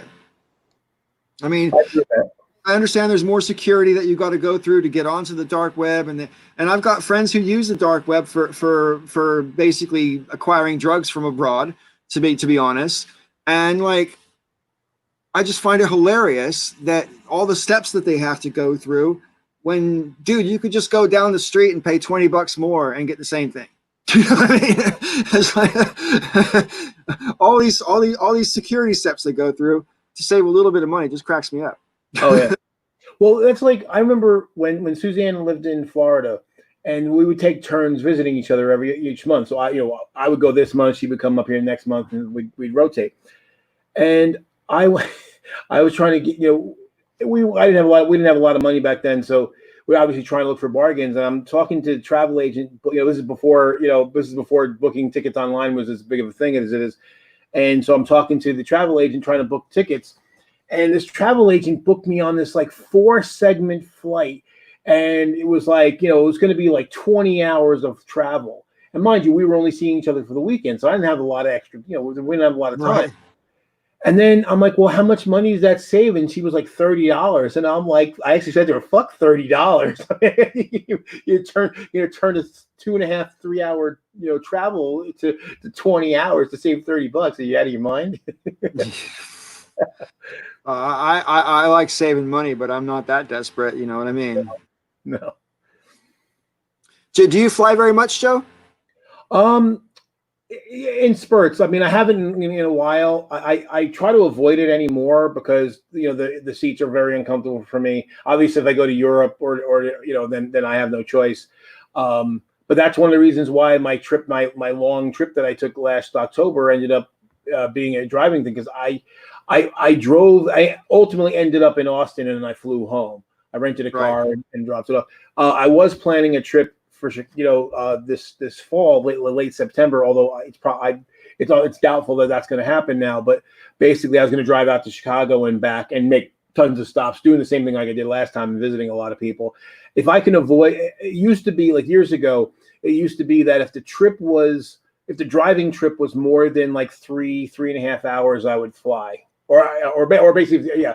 If the flight was 3 hours or less, I would fly, and I would only drive if it was like 4 or 5, 6 hours. Now I'll drive 6, 7, 8 hours, because between you have to get there 2 hours early, and then all the bullshit. Yeah, I know what it's like. And then the flights, and then you get there, and then if I've got to rent a car, so it's like, well, if it's going to be 6, 7 hours, I'd rather have it in my control, because my car is not going to fall out of the sky from 30,000 feet. Right. I'd like to take the conversation in a little political direction, if you guys don't mind. Okay. Because obviously there's been a lot going on lately. And one thing that I wanted to talk about specifically to at least start the conversation off is obviously there's been protests in all 50 states, right? Some of the protests have been quite massive, and some of the protests have been quite crowded. And I noticed that when the protests first started last week, all of the people who were rioting weren't wearing masks, and all the protesters who were demonstrating had masks on. So I think we know that a lot of those rioters were agent provocateurs who weren't really down, because I've noticed that the vast majority of protesters have got masks on. The vast majority, not all of them, but the vast majority of them seem to have masks on. So they're considering the fact that we're still in a pandemic. It's not just like they're going, fuck it, I'm going to go protest because this sucks. They're still remembering that we're in a pandemic. But I've seen a lot of people, Twitter, articles, and newspapers and what I'm going, well, if you guys are going to go do this, and we can open up schools and shops and everything right away, because you guys clearly don't care about the pandemic. Thoughts? Oh, I totally agree. And me again, Paul, I'm not prone toward conspiratorial thinking, but I completely believe. And, well, I mean, there's in fact, there's one cop who he's basically been identified. That was the one that had the hammer that was hitting on the AutoZone. I mean, someone identified him, and I actually posted. It was a side-by-side, a picture of him in his cop uniform and his picture of him in the gear, and that's fucking him, because he had this weird thing. His brow ridge is really like way out, and his eyebrows. Honest Discussion pointed out his eyebrows are actually underneath the brow ridge, so it's really strange. And so it really stands out because it's so unusual. So I'm like, holy shit, yeah, dude, that's definitely his. And also the fact that he didn't have a regular mask. He had a gas mask. This is like government issue gas mask, not like what everybody else would have. So I'm like, yeah, this guy was a fucking cop. His ex-wife outed him. Oh, really? Wow. Yeah, it was his ex-wife that she basically dropped his docs when she saw the video. She was like, "That's my ex-husband," and then she said, "And that's my gas mask." Oh shit! I hadn't heard about that. Wow. But what about the angle that people are trying to say that if you're willing to protest, you should be willing to go back to work, and you obviously aren't concerned about the virus. I mean, I think people are concerned about the virus. That's why they've got their masks on. But this is so important. I mean, I would be demonstrating in London every day this week, save for the fact that I'm getting on a flight in 3 weeks, and if I get sick now, or if I catch it now, I'll be sick in 3 weeks. And a friend of mine shared a meme that said, if I get on a bus and the bus driver tells me to wear my seatbelt for safety, I'm going to put my seatbelt on.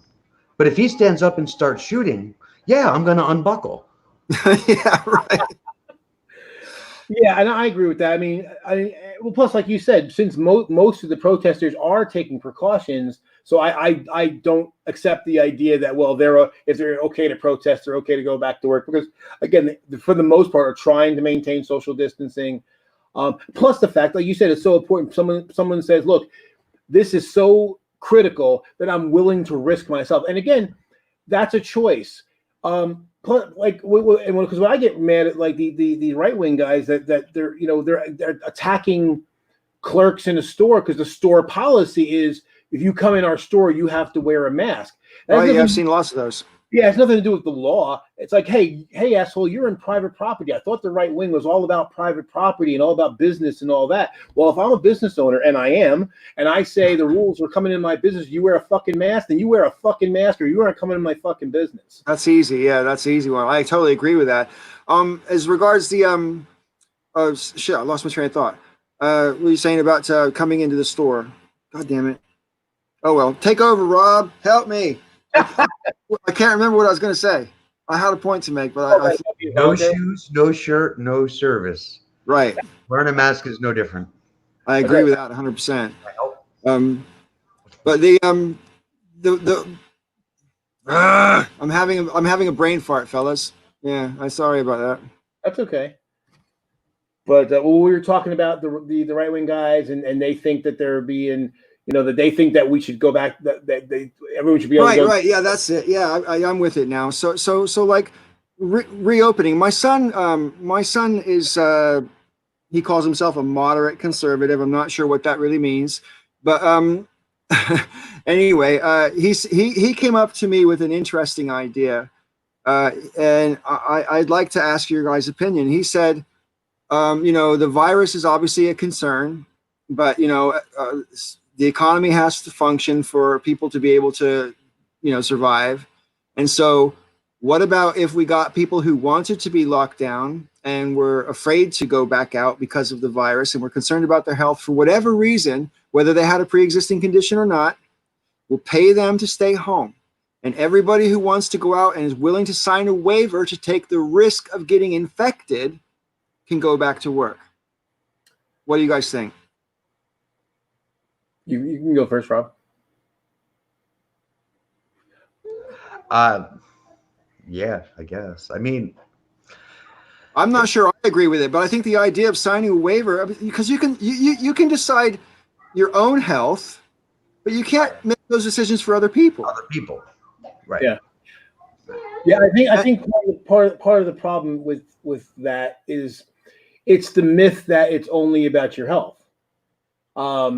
Now, because again, as we know, because to me, the big thing and the main reason to wear the mask isn't so much that you don't get sick, because right, the mask only helps. It does help some, but it doesn't help. It's not proof positive, but it's there largely so that if you are infected, you don't infect other people. And that's the thing, because that's kind of libertarian view of like, well, if it's just about me, it's not. And so the problem is that if I go out to work and I pick it up and then I go all over the place and I contaminate other people in other places, I'm affecting other people. And that's why I don't understand, at least right-wing libertarians who are mad about the mask, because again, I don't know if I said this in this hangout before or not, but if you are infected and you are contagious and you go out and you are putting others at risk by breathing in their space and potentially getting them sick, you're committing force against them. That's what they would classify as violence. I would call that negligent, some form of negligent, careless negligence or something like that. Oh yeah. Well, but I'm trying to put it couch it in the language that the right wing libertarians tend to use. So if I harm you, then I've committed violence against you. That's their mindset. So same thing. If I'm infected and I expose you to a contagion that can get you sick, then I'm doing force against you. I'm doing violence against you. And that's the one thing that where they say it's okay to proactively use force. If someone's using force against you, you have the right to use force in return. So that's basically, and that's really what all regulation is. That's why I've come to the conclusion how most right-wing libertarians are full of crap, because if you really believed in the principle of non-aggression and the idea that if you harm somebody else, that's force, that you would be okay with the idea of having basically proactively figuring out what those lines are. Like, you can pollute, because obviously there's no way to not pollute, but if you pollute more than this, you're hurting the rest of us. So we're going to draw the lines in advance, so this way it's objective as opposed to, because we don't want to have a subjective standard where the law gets applied differently to Paul than it does to me. So we're going to make these objective lines, hopefully based on good science, as to where the limits should be. And if somebody transgresses that, then hey, you committed force against the rest of us, and you're going to be sanctioned, accordingly. And that would be well within libertarian doctrine on as written. But none of them live that way. It's sure. pretty much. I think the idea of prosecuting some person A for getting person B sick is problematic as fuck unless we can demonstrate the person A deliberately did it. Like people, you see loads of videos of people coughing on people or even spitting on people and stuff like that. So that's clearly deliberate. But I think we're in very dangerous territory if we say person A got person B sick, so person A is either financially or criminally liable for that. Like I say, because germs don't obey laws. But where it comes to the other issue you mentioned about the right-wing libertarians and stuff, what I find very interesting and kind of disturbing about these conversations as regards masks and social distancing is this. A lot of these people who are anti-masks are using virtually the same arguments about personal liberty that anti-vaxxers use about anti-vax, or the anti-vax arguments, and I have mixed feelings about because I'm not an anti-vaxxer. Having said that, we didn't vaccinate my kids when they were babies because I came to this country and I thought they did it differently over here because my kids and the cousins and everybody was doing this other thing with homeopathy and shit. And I just thought, oh, that's how they do it here. I didn't even know. Anyway, but that's my ignorance, right? So I'm not philosophically an anti-vaxxer. It just accidentally happened to my kids. But I am sympathetic with the idea of bodily autonomy and sovereignty over your own body. So that part of the anti-vaxxer argument I kind of understand. But the argument progresses from that to what you were just discussing a moment ago, Joe, that it's not just your health that we're talking about when it comes to vaccinations. Right. It's everyone else's health.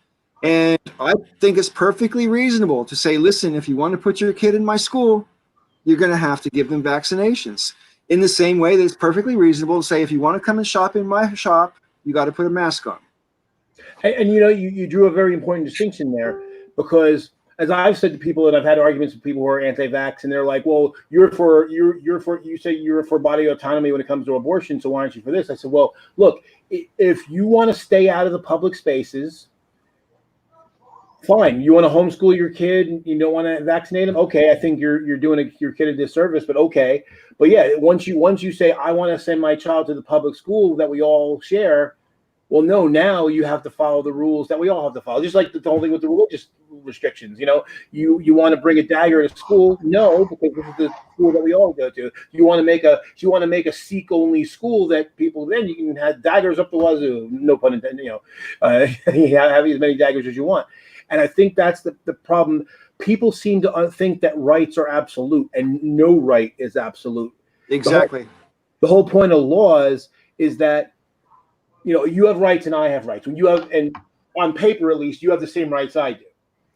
So the idea is that, okay, there's going to come a time when your rights and my rights are in conflict. So we have to write laws to figure out what does hopefully the least amount of damage, so that if I want to do something and it potentially infringes on your rights, so how do we figure it out so that the least amount of damage between the two of us, the least amount of infringement goes on.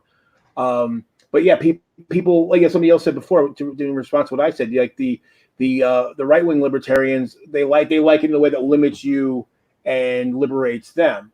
And that's why Tracy Harris has been very forthright about these people that say, well, I want the right to not wear the mask because my body, my choice. She's like, well, where the fuck were you people when it came to the abortion issue? Because most of them tend to be right-wing Christians who are totally against abortion. It's a perfectly valid point.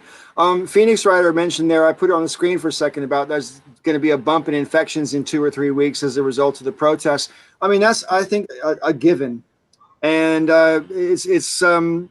so people are basically taking it and saying, hey, I'm taking responsibility. If I get sick, I get sick. But again, we're not necessarily taking responsibility for what if I get someone else sick. And the problem with COVID-19, and see, I'm 100% in support of the protests. I think it needs to happen. It needs to happen right now. So I'm all down with the protests. I wish I could be protesting, frankly. But anyway, the and I would be worried about getting sick. This is exactly why I'm not protesting, because I'm about to fly and I can't get sick. But the whole point is like, there is going to be a bump. And the problem with COVID-19 is without control measures in place, it multiplies the R numbers 2.5 to 3.5. So just round it up to 3. So one sick person gets 3 people sick, gets 9 people sick, gets 27 people sick, and so it goes on. You know, in 10 steps, that's what, 59,000 people. Yeah. And so that means that one person getting sick and getting 3 more people sick, if you've started a chain that could eventually end up with thousands of people. And even if 1% of that 59,000 people dies, that's 590 people that you killed because you got sick and then passed it on. So, you know, the responsibilities are pretty high, but it's difficult. It's impossible, in fact, I think, to make any kind of moral comparison between 400 years of racism and people dying from an illness. It's impossible to make a comparison or to say that one is more valuable or less valuable than the other or more urgent than the other. I think it would be irresponsible to pick a side on that. Having said that, both are problems that need to be solved, and COVID has a much better chance of being solved in a shorter amount of time than racism. Yeah. Agreed. Yeah, I think I was in a. Do you guys know Chris Mowdy? Say what? You guys know Chris Mowdy? No. Okay. He's a good YouTuber. He doesn't really make videos anymore, but occasionally he'll do live streams. But anyway, I was in one of his hangouts yesterday. Yeah, it's all runs together. And he was talking about why now, like why do because obviously this is, it's not like this is new. This has been happening forever, and even the public cases and all the videos has been happening for quite a long time. And basically the conclusion we kind of came through, and my little part was that because in a lot of these cases, it's kind of a bang bang, it's kind of a heat of the moment kind of thing, and so there was a lot of people willing to say, well, if I was in that situation and it's a tough job and I could be scared and I might make a bad decision, so they, even if they think it's bad that it happened, they might say, well, they might look the other way, say, well, it's just heat of the moment. But this was so calculated almost, and it took 8 minutes. Take care, Byron. Took 8 minutes for the guy to die while he's pleading for his life, and the people around, the observers are pleading for the cop to get up, and he's so callous and doesn't seem to care, as if he doesn't even acknowledge he's got a human being under his knee, and listening to a guy basically strangulate for 8 minutes. That's why it's just so stark.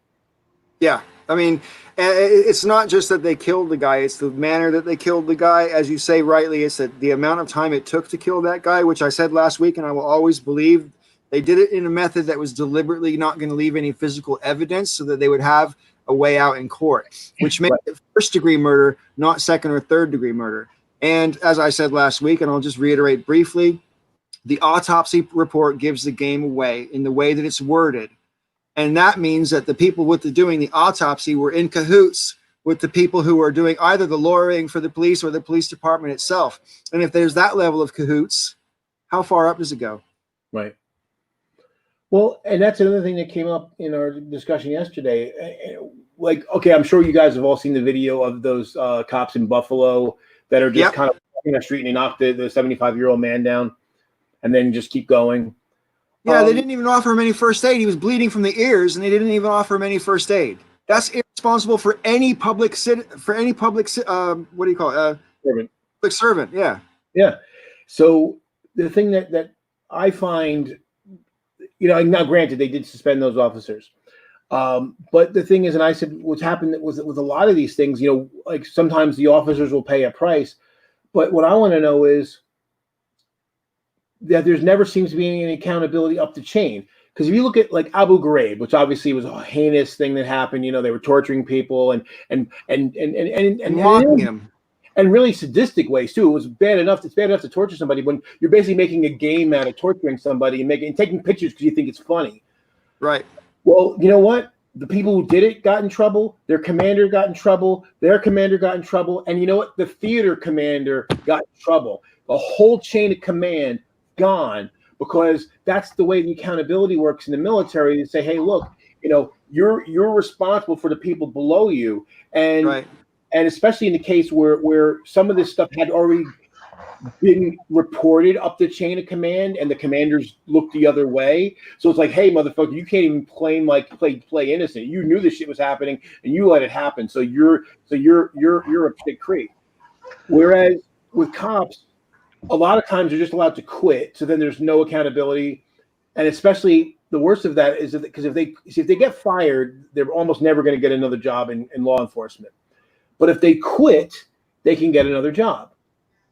And so that's why a lot of them quit, because this way usually the disciplinary hearings and all that stop.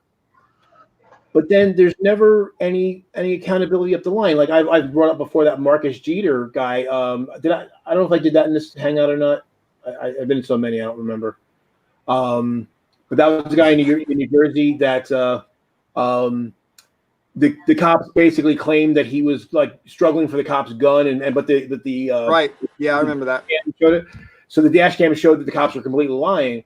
The thing is, they had charged this guy with charges that were he's going to give up 25 years in prison.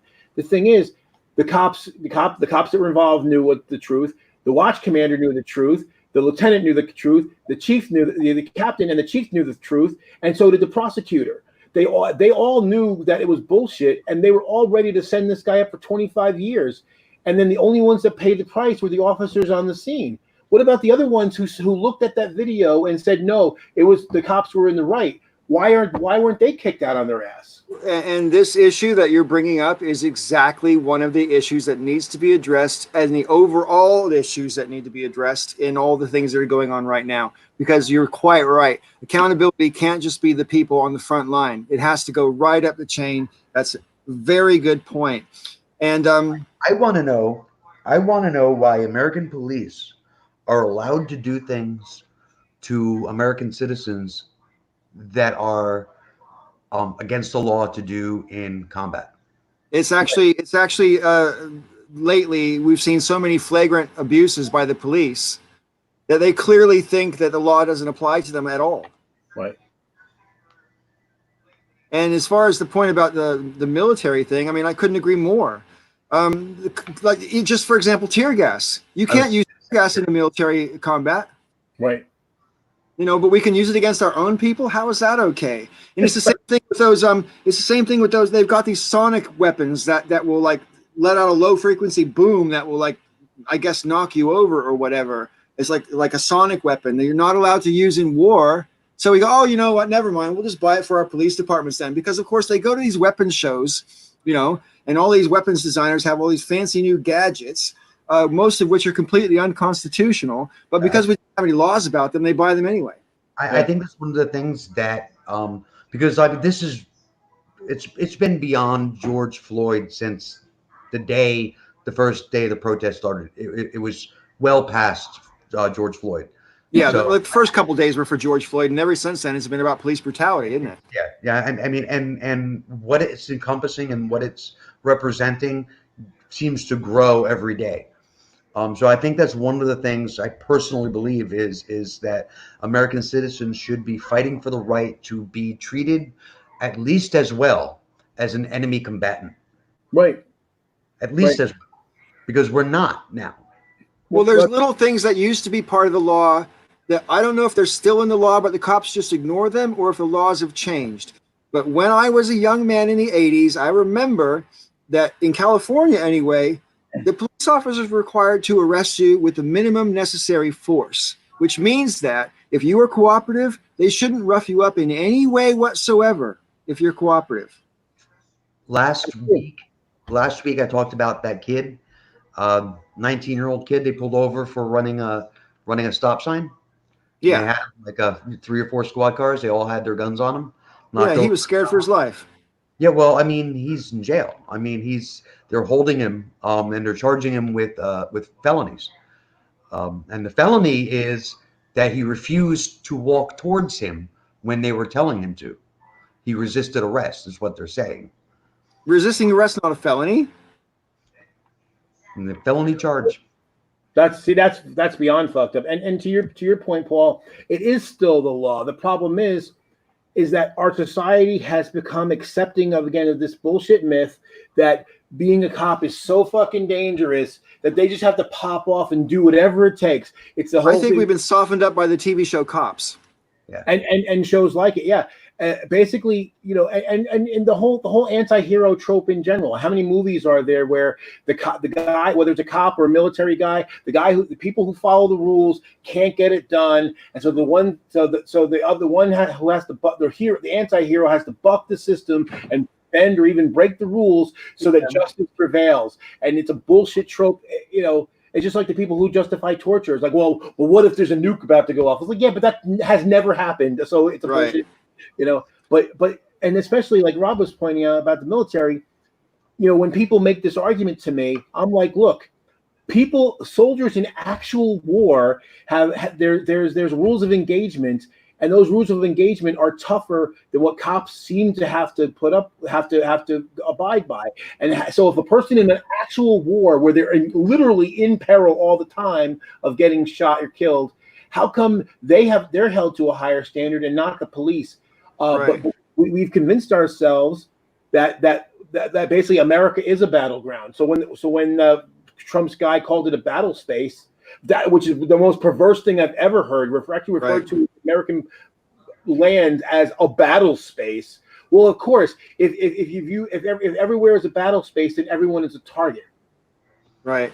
Can I jump in there? So the battle space comment, that's something I also want. I'm really glad you brought that up, because that was something earlier today. I was thinking, I really want to talk about this, because the guy made the comment. Was he the Secretary of Defense made that comment? Sorry. Yeah. Okay. And then he later came out and said, "Oh, that's just jargon. That's just the way we speak. Blah blah blah. Obfuscate, make excuses." Days before that, Trump has his fucking people clear Lafayette Park or whatever so he can walk across the street to that church. They use tear gas and other methods of extreme persuasion to get people out of the way so they can have a photo opportunity. And then later on, Trump says, "Oh, no, it wasn't tear gas. And oh, no, we didn't have the park cleared for my photo op." It's like, how fucking stupid do they think we are? They think all you have to do is say it on television, and that's enough. Now, is it Goebbels who said you tell the big lie often enough and people will come to believe it? Yeah. It's full-on Nazi tactics they're using on us. I mean, literally, I hate to invoke it. I do hate to invoke it. But it's exactly that. They just say these lies. The media picks it up. Even if the media says he falsely claimed that, you're still saying it. Right. Tell a big enough lie and keep repeating it. Right. Oh yeah. Well, and that's completely true, Paul. Well, that's he's like the gaslighter in chief. He just says something and then he's he said, "Oh, I never said that." It's like, motherfucker, we have you on tape. We know you said it. But even then, his followers were like, "Oh, fake news." Like, and 3 years ago, that was just Trump when he would say, he would literally contradict himself in the space of a sentence, where he'd start a sentence off with one thing and then end a sentence with the opposite. I mean, he's literally that far gone. But now you see other politicians doing it. Even fucking Rand Paul is doing this shit. It's just straight out telling lies that we can verify our lies. But I mean, and it's not just your normal political type of lie. I mean, I've said this to some of my friends in California, like, yeah, but politicians always lie.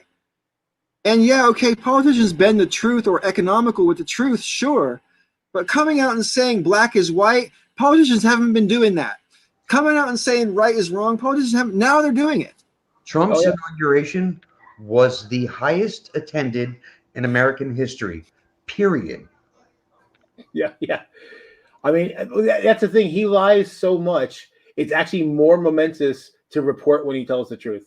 It happens so little. I mean, at this point, if he told me, and you guys know my real name, I'm not going to say it, but if he told me that was my name, I'd be like, let me check. The authority of the president will not be questioned. Wow. Yeah. Trump has these delusions of grandeur, and the thing about, I'm really pleased that this week we've had a lot of military people stepping up finally at the very last hour, but at least it's happening where they're going, you know what, this guy's going too far. We don't want the army on our streets, et cetera, et cetera, et cetera. They seem to neglect to bring up, I mean, the Insurrection Act is a thing, but I'm pretty sure you need Congress to approve it. I don't think the president can just invoke the Insurrection Act without Congress. Right. And he's never going to get the House to approve the Insurrection Act. So you might as well throw the idea out. Well, plus the fact that that's literally used if there was actually an armed insurrection against the government, which of course protesting, is not that. Otherwise, protests would never be legal. It's ludicrous. I mean, the Insurrection Act has been, has been invoked by Kennedy and by Bush Senior, Pappy Bush. Right. But I mean, in both of those cases, it was never the troops were never sent into the streets on a combat mission. Right. It's protection. It was peacekeeping missions. Yeah. One was the desegregation of schools. Right. And the military was deployed to ensure that was a peaceful transition, at least as peaceful as they could possibly ensure. And the other was the riots in LA. And it was only done at the request of the governor of California. Right. Yeah. And George Bush took some shit for it, as I recall, as well. Oh, yeah. And by the way, what they did was they actually cordoned off the area and they did not enter. Their whole purpose was to contain what was going on so that the civil authorities could deal with it and that it wouldn't spread elsewhere. So they weren't rolling tanks down the street and knocking people down and arresting people and shooting people. And what do you guys think about the fact there's mercenaries in the nation's capital right now? It's insane. It's got to be illegal somehow. It must be. I mean, I can't believe there's any kind of armed presence that's not official. That's occupying space. That's not an official organ of the government in the government's capital. I mean, quite frankly, I mean, I saw a meme on Twitter earlier today. It said the NRA conveniently forgot to rise up against tyranny. Yeah. Oh, yeah. Well, here's the other thing too about those guys, Paul. Here's the scarier part. See, obviously, they're either mercenaries, which is scary enough, or they're active military people who are okay with this, that have basically taken off their uniform and done this. And here's the thing: if that's the case, that's a violation of the Geneva Convention. Well, that's the secret police, is what that is. It actually traced at least some of these guys to their corrections officers from Texas. Because the T-shirts that they're wearing, there's symbols on the sleeves. All right, and it's a symbol for their corrections unit, office, whatever. But they're corrections officers. They're prison guards, is what they are. To be patrolling the streets as a police force in Washington, D.C. is outside of their jurisdiction, and there's no way it can possibly be legal for them to be doing it, especially without identification. Right. Well, you shouldn't be able to. You shouldn't be able to do any kind of law enforcement without identification in terms of your last name and a number, at least.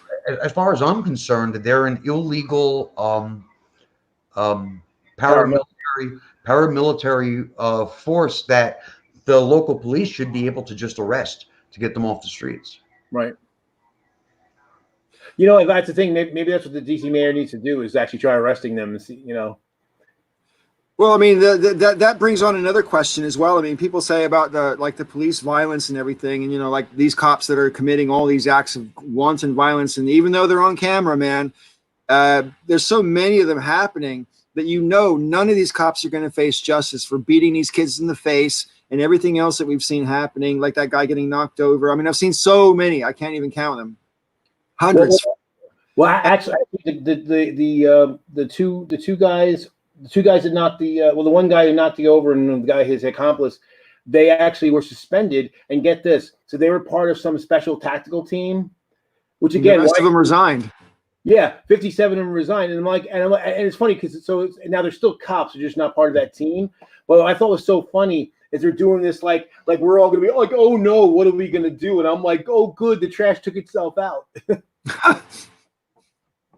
Well, what I think about that mass resignation, as you say, 2 people got suspended and 57 people resigned in protest of the suspension. And again, it's not as bad as George Floyd by any stretch of the imagination, but it's still an example of police cruelty in the sense that they pushed a man who was clearly frail over backwards. He literally couldn't have got out of their way fast enough if he tried. Within 2 seconds of him hitting the fucking cement, blood was pouring out of his ears. The cop that did it went over to see if he was all right, and the friend who got suspended pulled him away and said, no, just keep going, right? The guy clearly needed first aid. Clearly, a police officer should be offering first aid. There's no two ways about it. So you cannot justify what happened. I could understand solidarity if you're saying, hey, this was an unfair dismissal. And that's their argument. They think it is an unfair dismissal because, in quotation marks, the reason they gave for why they did their mass resignation was we were just following orders. We were doing what we were told. We were clearing the street. Yeah, but you didn't have to knock the guy over. You can't make an argument that you had to knock that guy over, even if you say you were following orders. Well, that's the thing, because I said, look, if somebody actually gave an order that their job included pushing people to the ground, then that person should be on the hot seat too, because that violates all police procedure and the law as well. I mean, it would be an unlawful order, and following orders, just following orders is not a defense for following an unlawful order. No. Well, and that's the reason why I said, because people are wondering, like, well, how are we going to change it? And basically, it will not change until we hold the lieutenants, the sergeants and the lieutenants and the captains and the chiefs accountable when they start losing their job, because that's really what happens. Because they'll let somebody go because they have to, because it has to look good, but then they'll just get another guy who's just as bad. So if you start taking out the people at the top and kicking them out of their job, and you bring in new people that bring a new culture, then it'll change. Well, I mean, sorry, Rob, go ahead. I want to address something that Kira said. If the government will do it to liberals, they may do it to conservatives as well. Now, the most interesting thing about that, first off, he's right. But the most interesting thing about that is the only people who make any of this partisan or political in any way are always conservatives. Right. The left isn't out on the street saying, if they do it to us, they'll do it to you. They're saying justice for everyone. It's only conservatives that break it down between left and right, Democrat and Republican, liberal and conservative. The left doesn't do that. Right. We don't do that. It's not part of our thinking. Our thinking is an injustice anywhere is a threat to justice everywhere. Right. It's only the right says, oh, if they'll do it to the left, they'll do it to the right. Or, oh, the right is right and the left is wrong. And it's only the right that does that. And I mean, it sounds kind of hypocritical to even point that out, because now I am doing exactly what I'm accusing him of. But it's a fact. Right. It's a fact. When the riots and the protesting and the marches and all that starts, right-wing television went nuts. The Democrats are coming for your babies. They're going to put them on a pit. I mean, it's well, and by the same token, when there were armed people that went into government buildings and shut down the legislature of Michigan, by the way, which is illegal. So here, by their token, by what they always tell us, every time a black person gets strangled out or shot or killed, whatever, they're like, well, they were doing something wrong. Well, by that token, the police should have mowed those motherfuckers down, but they didn't. But to Fox News and the Trump crowd, those were heroes. So, but they don't like us. So we're our guys are seditious. Contemporaneously to when that was happening in Michigan and elsewhere, Michael, Agent of Doubt, was on that weekend, and he made a pretty good point about that, which was like these as much as it's blatantly yet another example of white privilege, or how white supremacy, for that matter, even is infected through everything, because obviously they were all white guys with guns. Let's just call it what it is. And yeah, Michael basically said that because they were ready for bear, they had those cops outgunned, and the cops knew it, so the cops couldn't respond in a way that they might have responded. Having said that, he was glad they didn't, because it would have been the beginning of the end. We a shootout between the cops and all these gun-toting rednecks. We don't. We don't want that. That's not a future that we should welcome. And I agree with that. I actually agree with that. But here's the thing. No, I don't. Because you can't be showing up to fucking government buildings or court buildings or the White House with guns and not expect to get shot. It's the government building. You know what I mean? And if you can get shot for as you say, Joe, if you can get shot because you ran away from a cop because you had a warrant out for your arrest because you didn't pay a fine or some stupid ass shit like that, and you get killed for that, if we're saying that we live in a society will tolerate that, but not tolerate this, I mean, it's so stark and so obvious. And I think that's another reason why the protests have taken off, is because it's so obvious now. There's no way you can argue around it. There's no way you can deny white privilege. Go ahead, Will. Someone had said that the guys, at the State House in Michigan, that it wasn't terrorism because their guns weren't loaded. As if we knew that. And that's exactly right. So in my point of view, if the guns weren't loaded, then it was actually even more of a terrorist activity, because the entire point was to scare you. Right. That's the entire point. So since they weren't able to do anything with the weapons, but they want you to think that they could. Right. I've talked to some people who are sort of pro those demonstrators, and I would make the point you just make, that it was a form of terrorism, and it doesn't really matter if you commit violence, because one of the definitions of force is the threat of violence. Right. If I hold a gun to your head, that's the threat of violence. I don't have to pull the trigger. Right. To make you feel intimidated or to shoot you in the hand or whatever, and so the threat of violence is still a form of force. Right. And to show up with weapons, and this is the point I made to some of these people who were sort of pro the thing.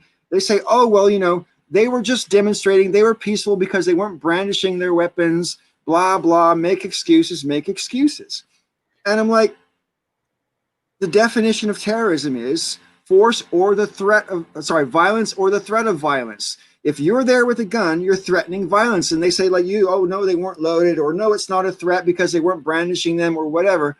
The very presence of it is a threat. Right. Well, and hang on. Let me finish my point. The very presence of it is a threat. And they go, oh no, you just have the gun. We're not using it in a threatening way, so it's not a threat.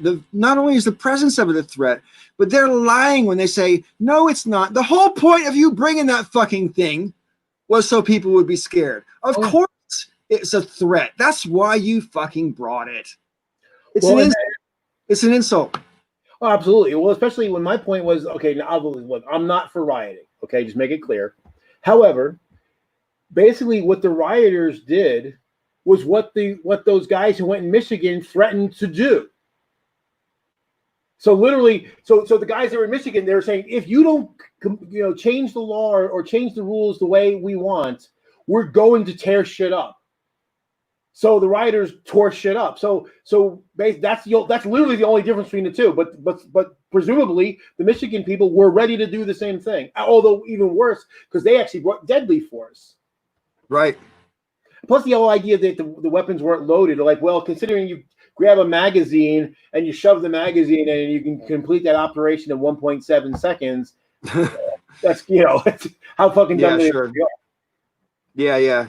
I mean, and like I say, it's not just the guns; it's the whole garb and everything else. The fact that they came in paramilitary gear, and quite frankly, if you're just taking a gun because you want to make some sort of statement about how the police can't turn you away, and you're preserving your right to demonstrate by saying, look, it's going to take more than just a fucking push to get me to go because I've got this gun, I've got a pistol on my hip.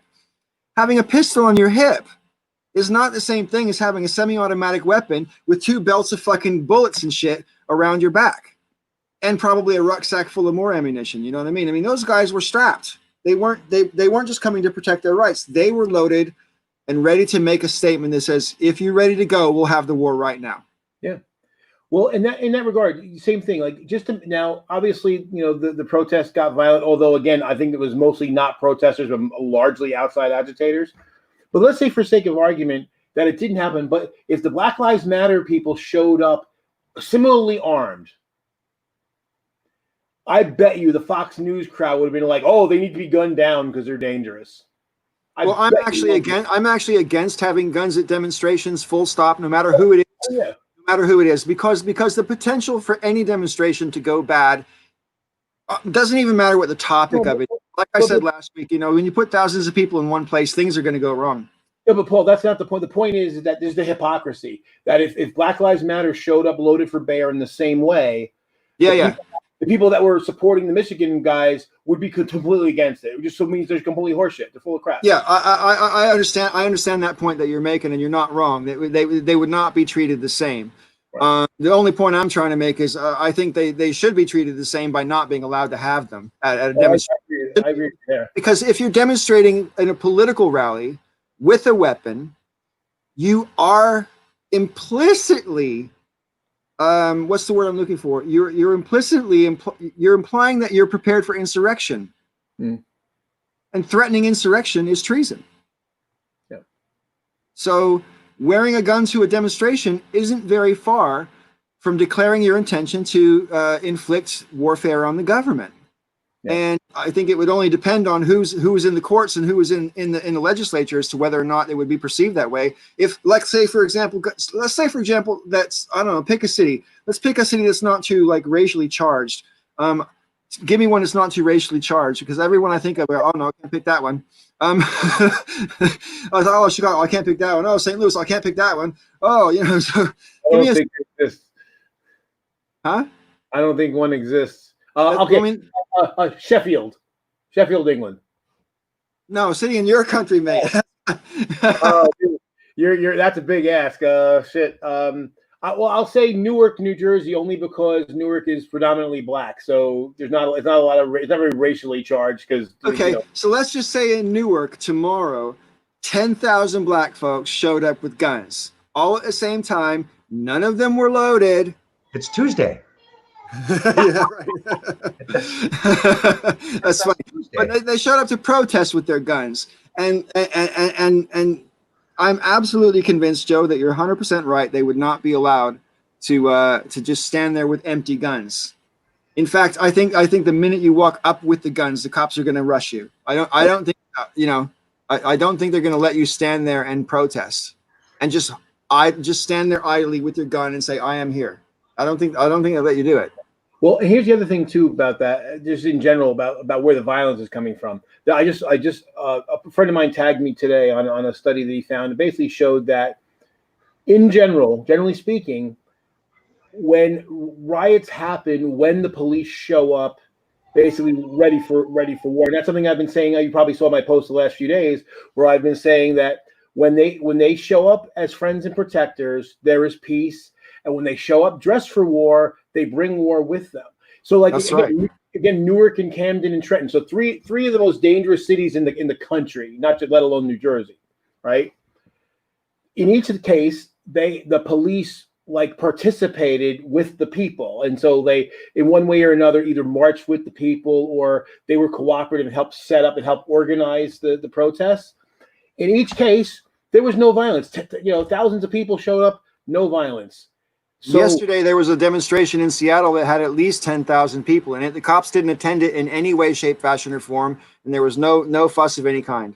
Exactly. So here we are in the three most dangerous cities in New Jersey and in the top 50 in the country, and the cops decided not to be antagonistic, and there was no problem. So clearly, it's not a matter of, oh, this is a bad area, but you look at Buffalo, all these other places. When the police show up in riot gear with helmets and batons and gun, the rifles and all this stuff, they bring war with. They basically, it's almost like they're looking for war, so they find it. There was a video I saw. There was I forgot where she was from. She might have been from Minneapolis. It was a black girl. She was really emotional and she was yelling.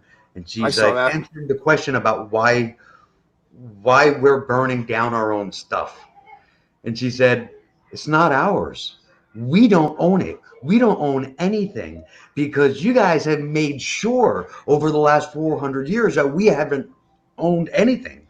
They bombed Black Wall Street in Tulsa, bombed it from overhead, bombed it, burned it to the ground. We own nothing. Like, I give a fuck about Target. Right. And it's like, I get. I mean, when you own nothing, why do you care? It's somebody else's property that's burning. It's not mine. Right. Well, plus, like I said, I think last week, the whole idea of that I always tell white people is like, hey, be glad it's their neighborhood and not yours, because that's next. That's what happens next. Fuck you, Curious. Go to hell, you piece of shit. I was going to point that out to you. I was enjoying the conversation with Curious up until this point. You just had to throw it in there, didn't you, buddy? You just had to. Just had to. Here's the thing that I always think is kind of amazing. Racial supremacists of any stripe, black supremacists, white supremacists, Muslim supremacists, whatever. They're always like the most pathetic examples of their tribe, whatever they are. They're always, what I mean? Yeah, like Steve Bannon. Like Steve Bannon's supposed to be a member of the master race. If that's true, the entire human race is in trouble. Yeah. But this whole thing about what Kira says about how black people want to destroy it, that's the difference. I mean, for one thing, I know he's just trolling because there's no, you can't make that case based on any kind of empirical evidence or anything like that. And you want to talk about what white people have done in the world. I mean, like nuclear weapons sticks to mind, I mean, just for a start. But I have become death, destroyer of worlds. Right. I mean, so yeah, I don't think it's a very good idea to break human achievements down, which are almost always individual or collective small groups achievements, and then extrapolate that to the larger group being the national group or the racial group or even religious group. I don't think it's right to extrapolate that far out. People have achievements and they or commit crimes, and usually it's the people who are involved that we celebrate or condemn, not their entire group. Well, and also, like Robin mentioned, Black Wall Street. That's the proof that Curious is wrong right there. Black people were building something up. They were building a community. They were building up a financial center. And they said, okay, you don't want us in your place, so we'll build our own. And we'll stay away from you, and we'll just do our own thing. And white people came in. It was a wealthy, thriving business center of commerce, entertainment industries, industrial industries. It was, it rivaled anything in the East, along the East Coast as far as power centers. And where was that? Oklahoma? Yeah, in Tulsa. Yeah. And the white folks out there just weren't going to have that. They weren't going to have that. Well, this is very personal. A great uncle of mine, or grand uncle, I always forget. But anyway, an ancestor of mine, or a relative of mine, down in Alabama, he built a store, and he was successful. Built a second store, and he was one of the most well-off merchants in the area. He sold to everybody, gave people credit. He was doing really well. And first they had him committed, and then they had him murdered in the institution. So because he was getting uppity, they didn't like the fact that he was doing so well. He's doing better than the white businesses, and so they said, none of that, darky, no more of that. So this is a relative of mine that this was done to. So this idea that we don't build things. I'm an engineer, and I got an engineering firm, and I'm building shit. What have you built, Curious? What the fuck have you built, you rotten piece of shit? Yeah. Here's a question I want to ask you, Joe, because you're a black guy or half black. I don't know. Whatever. I don't know. What is it? Does it even matter? I don't know. Whatever. Anyway, like you say, people don't give you a choice about how you identify, and I get that. But anyway, but you have a perspective that I can't understand, right? As far as your experience. And what I want to know is, some people say, like, oh fuck, I lost my train of thought because I went down a rabbit hole. God damn it. What were we just talking about? I'm doing it again. All about black people building things up and white and yeah, thank you. Right, thank you. So like when you have this kind of discrimination, where they're like I say, they're tearing your shit down, not letting you build shit up. No, I lost it. I'm sorry. I'm just way past tired. That's all my problem is. Okay. That's okay. But yeah, but I know what you mean though, and actually that's the thing that drives me nuts. And actually, here, this is one of the reasons, and I said this to Chris yesterday. When I was going to college, I could have got a free ride to Rutgers. Now it was an academic scholarship, but it was basically for minorities. So you had to be a minority to qualify. You had to have good academics as well. It wasn't like they were just handing out money to black people. But dude, look in the mirror. Curious. But but I didn't take it. And the reason why I didn't is because I didn't want ever for someone to say, well, you only got ahead because you got a handout. Just because you're dark skinned, because they like to say there's this black privilege running around, which is sure. So I said, no, I didn't want anybody to ever be able to say, well, you only got that. So no. So and I'm 51. I only paid my student loans off 4 years ago. Because so that was the price of turning down that money.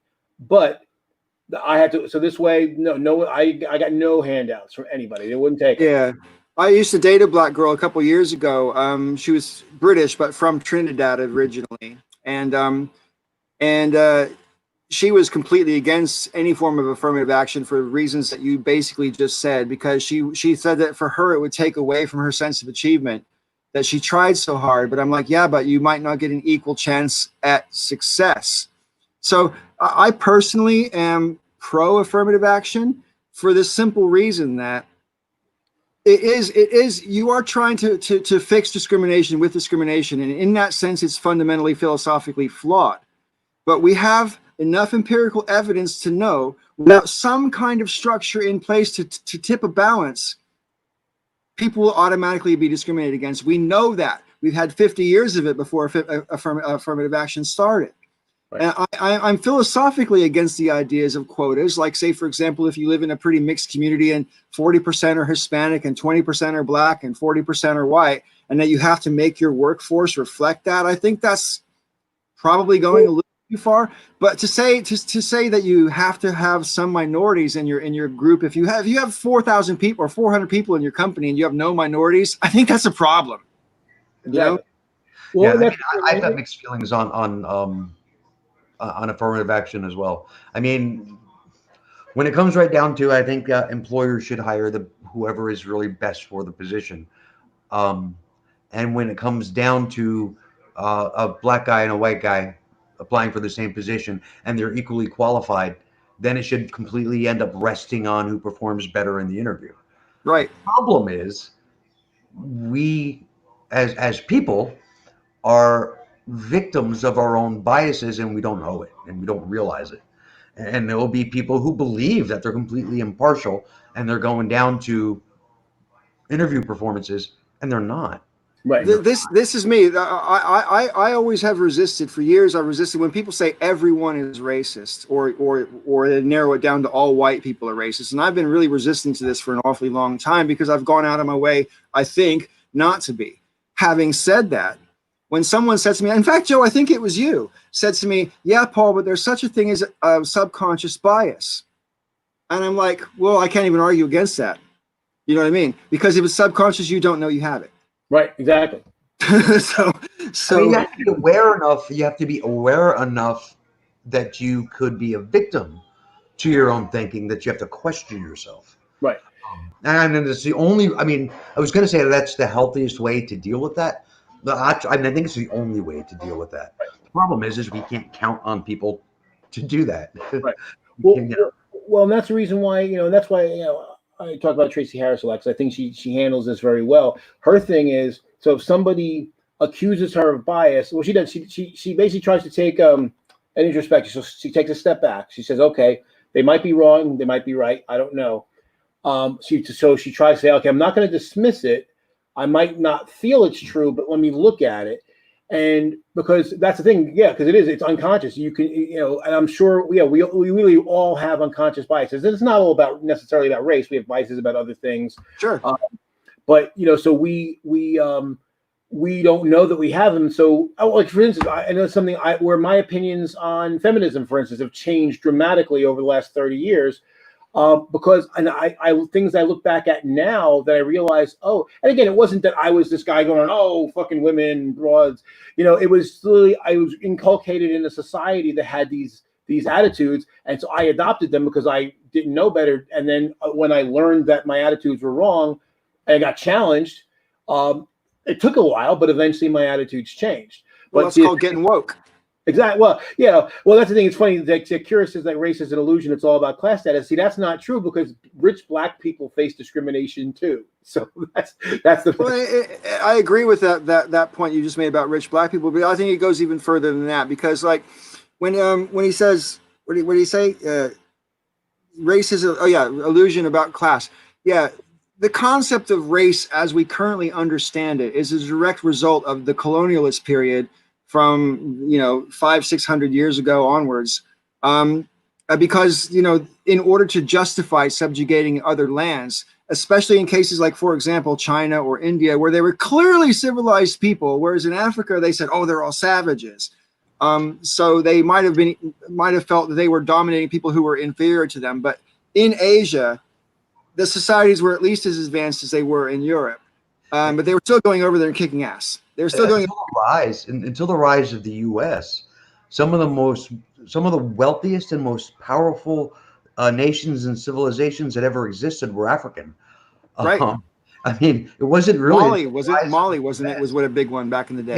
Yeah. It wasn't really until the rise of the U.S. that their achievements as far as status and wealth had been eclipsed. I mean, it was African nations that financed a lot of the European journeys overseas. But this notion that the colonials had that the African continent was basically a bunch of savages has persisted at least until the 20th century. Because I remember when I was in school, one of my teachers did an experiment about what you now call subconscious bias, but she was I can't even remember the word she used for it, but she said, I'm going to say a word and I want you guys all to give me the first 5 words that come to your mind. And she did a couple of different ones, about different things. And then she said, Africa, right? And some people said like zebras or elephants or giraffes, and that's where their mind went. And then some people went like pyramids or whatever. And then a lot of people said black people. Nobody said anything about cities. And we had a conversation about whether or not the kids didn't think there were cities in Africa because all the images they saw were round huts. That's all they ever saw people living in were round huts. That's all American TV showed them were round huts. The American TV didn't show you African cities and still barely does. I mean, I know. Can you think of the skyline of any African city? No. I can't. I looked into it, so that doesn't count. Fair enough. Nairobi only because I saw it on Sense8.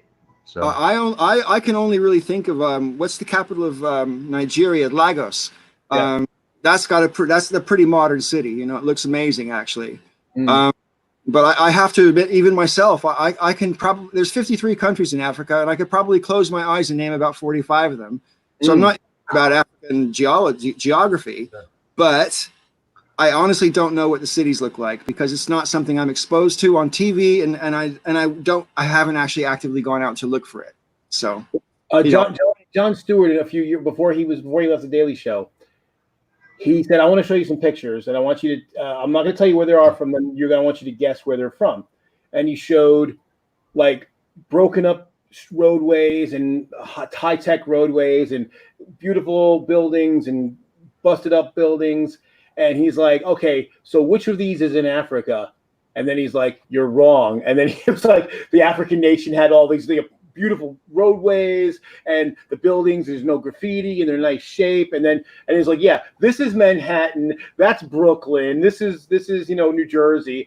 And it's like, yeah, but our biases, we think of it, that's a backward place. So therefore, couldn't possibly have any technology. It's funny. I just want to address Curious really quick. He keeps trying to throw the whole socialist thing and keep trying to call me a socialist. I'm like, dude, I'm a textbook capitalist. I started a company with my own money and to seek profit. What's really funny is yesterday I got called all sorts of names on by somebody who was a real like communist socialist. It was in Steve Shive's Facebook. One of his he's not, but somebody who replied to us, and they were going to town on me and calling me all sorts of saying that I was a leech on society because I seek profit and I'm seeking power and all this other horse shit. And it's just like, Yeah, it's hilarious. All you like, dude, you have no power. You don't know what you're talking about. He's over there spouting socialism and Marxism to three capitalists. Yeah, I mean that's the thing. It's like everybody on this panel either is or was a business owner. Yeah. Yeah. It's kind of funny. I'm in favor of a market economy. I wouldn't call myself a capitalist. There's nuance there, but I don't necessarily think we want to go down the rabbit hole for this part of the conversation.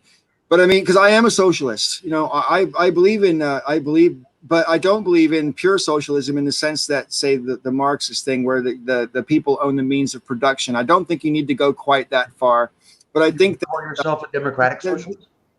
Well, I think I'm a bit further left than democratic socialism because I think that certain things should be considered infrastructure that we currently consider commodities. Like the production of electricity should be a publicly owned thing. There's no reason to make a profit on that. Right. We all need it. The whole society, our civilization depends on electricity. So it should be free. Just like the roads are free, just like, going to school is free, etc. It should be infrastructure. Same with the water supply. Everybody needs it. It's literally a matter of life and death. Why should people make a profit on it? Same with medical stuff, the healthcare service. It's infrastructure. And if everybody gets it the same, then the money that circulates, we can use on our spending stuff. We can actually be spending it in our economy rather than wasting it on things that everybody needs and could be provided way, way, way more cheaply without the profit margin. You don't need a profit margin. What's really funny too, what's weird that you mentioned water, and I totally agree with you about utilities. Now, water in New Jersey, in some areas it's municipal and it's owned by the town. In some places it's private, and there's no rhyme or reason as to why it's one or the other. Yeah, I don't pay for water. I have my own water. And like here, I pay for water. Now we get municipal water here in my town. Now we do pay, but it's a nominal charge. You're basically paying to maintain the pipes and the distribution system and all that. And it's heavily regulated by the state. And that's the other thing that's interesting is even the private water concerns are regulated by the state as if they were public utilities, because they basically are. But yeah, I mean, and the thing is, like I said before, I'm for all that, and I'm coming even from a strictly market-based thing. My thing is having, for instance, healthcare, having people to have to buy individual health plans, and having businesses have to provide individual health plans for their workers puts a disadvantage to small business and makes us have to do things that get in the way of people getting health care as opposed to making it easy for them to get health care. Become barriers. And then, like I've said before, I've got to follow regulations. Now I provide it, so I got to follow these regulations. And if I screw up, I can get in trouble. I would much rather have the state do that, and I'll pay the taxes. And then, why am I involved in my employees' healthcare? That makes I'm not adding any value to that proposition. Here, just send me a bill and I'll pay it. Right. Yeah. So I got into the water thing. I got into a back and forth with somebody online a year or two ago about water when they were saying, when you pay your water bill. And I said, I don't pay a water bill. They said, so you're stealing somebody's water. Went, it comes out of the ground. I have my own water. They're like, no, when you buy a piece of property, you don't own the water on the property. So no, you don't own running water on the property. Sitting water is yours. Right. And they're like, no, that's not how it works. Your town can come in and put a meter on your water. So no, they can't, because I own the well. Right. It's my well. I provide my own water. And then they're telling me, no, you're wrong. You're wrong. As well. Like, I have never in my life paid for water. I live in a community where you have a well on your property and all of your water comes from out of the ground into your house. Right. I mean, it's not even treated. It comes right out of the ground, goes directly to the faucet. Yeah, there's like that where I grew up as well. And they're like, that's not possible. That's not possible. Yeah, no, it's very possible. It's totally possible. Yeah, if you live in a place where you're close enough to the water table to tap the ground, it only makes sense to have a well. It would be insane to get municipal water if you could get it for free out of the ground. Yeah. I mean, you do have to. We sometimes our water would come out a bit rusty, and we'd have to replace the pipes. But I grew up on a ranch, so the pipes were quite extensive, But other than that, the water was fine. Like one time we had a rusty pipe we had to fix, and that was it. Yeah, I mean, there are things you have to make sure of. You got to make sure that your sewage system, your septic, is far enough away from the well that you don't contaminate your water. You have to make sure that that your well isn't contaminated with something else. You got to get the water tested to make sure there's not bacteria. You can put ultraviolet lights on your system. You can put whole house filters on your system, all kinds of stuff. But don't you get the government puts fluoride in water. Don't you have fluoride in your water? I do, actually, but it comes naturally from the ground. Fluoride is everywhere. I didn't know that. Mind control through fluoride. Fluoride is in your water. Whether you have municipal water or a private well, there's fluoride in your water because it comes from the ground. Well, that's a government plot to control your mind, right? Yeah. Well, what gets me too about the funny that people freak out about water treatment. It's like, no, if you had to say you have well water and you didn't have any sort of treatment, if you didn't kill off the biologics, you would probably die of many horrible diseases in the water. Depending on where you are. When I had the deli, the guy that owned it before me, and I didn't find out until after I was in, he had two different water systems in the building. One came from the lot that the deli sat on was a double lot, and most of the water in the building came from a well that was on the other side of the lot. So most of the water came from there, and it provided water for the kitchen, all the faucets, and all that other stuff. He had his coffee system on a completely different well, and that well, which I found out after I had moved in and was getting ready to open, that well was on a hand dug well, hand dug right next to the road. So which means all of the water that was going into that well was runoff from the road. No treatment system because it's a well. Wow. Right? When you had a well, you drank well water growing up, right, on a ranch. Ground naturally filters water. So when you get water from a well, it is more likely than not it's clean. Yeah, well, we had an actual spring on our property that the well was tapped into. So right. And this didn't go through that process because it was only maybe 8 to 10 feet deep. Right. Next to the road. So there was no filtration, no natural filtration. Runoff from the road just went. And we had to delay our opening because we had to have that water system put onto the actual well. And when his old customers would come and ask, and when you opening, what's going on? And I would tell them, well, we had to change the well because he had his coffee system on a hand dug well next to the road. They were like, I had been drinking coffee here for years. Oh, shit. I'm really sorry to hear it, man. That's terrible. Fucking terrible. But yeah. Well, and then again, we're talking before about libertarians and regulation.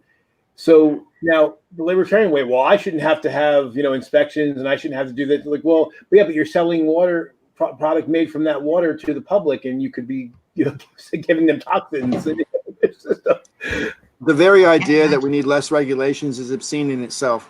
Yeah, I can't imagine what that coffee tasted like in January. Well water is not inherently dangerous depending on where it comes from, but it could be depending on where it comes from. Yeah. It really depends for all the reasons that I stated before. Yeah, we used to have our water tested, I think, twice a year back in the day. I don't know how often you get it tested now, but we used to have it tested twice a year. But getting back to the original point about, what we should and shouldn't have in the market economy, I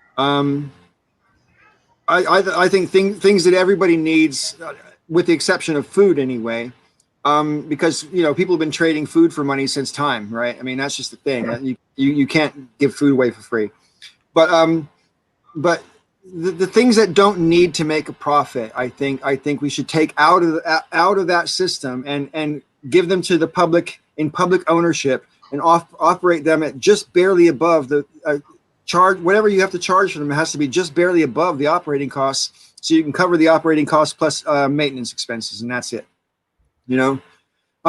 Because what's happened is, these companies know that they've got you by the balls, and even though they don't call it price gouging, they call it inflation. But your shit goes up every fucking year, sometimes multiple times in a year.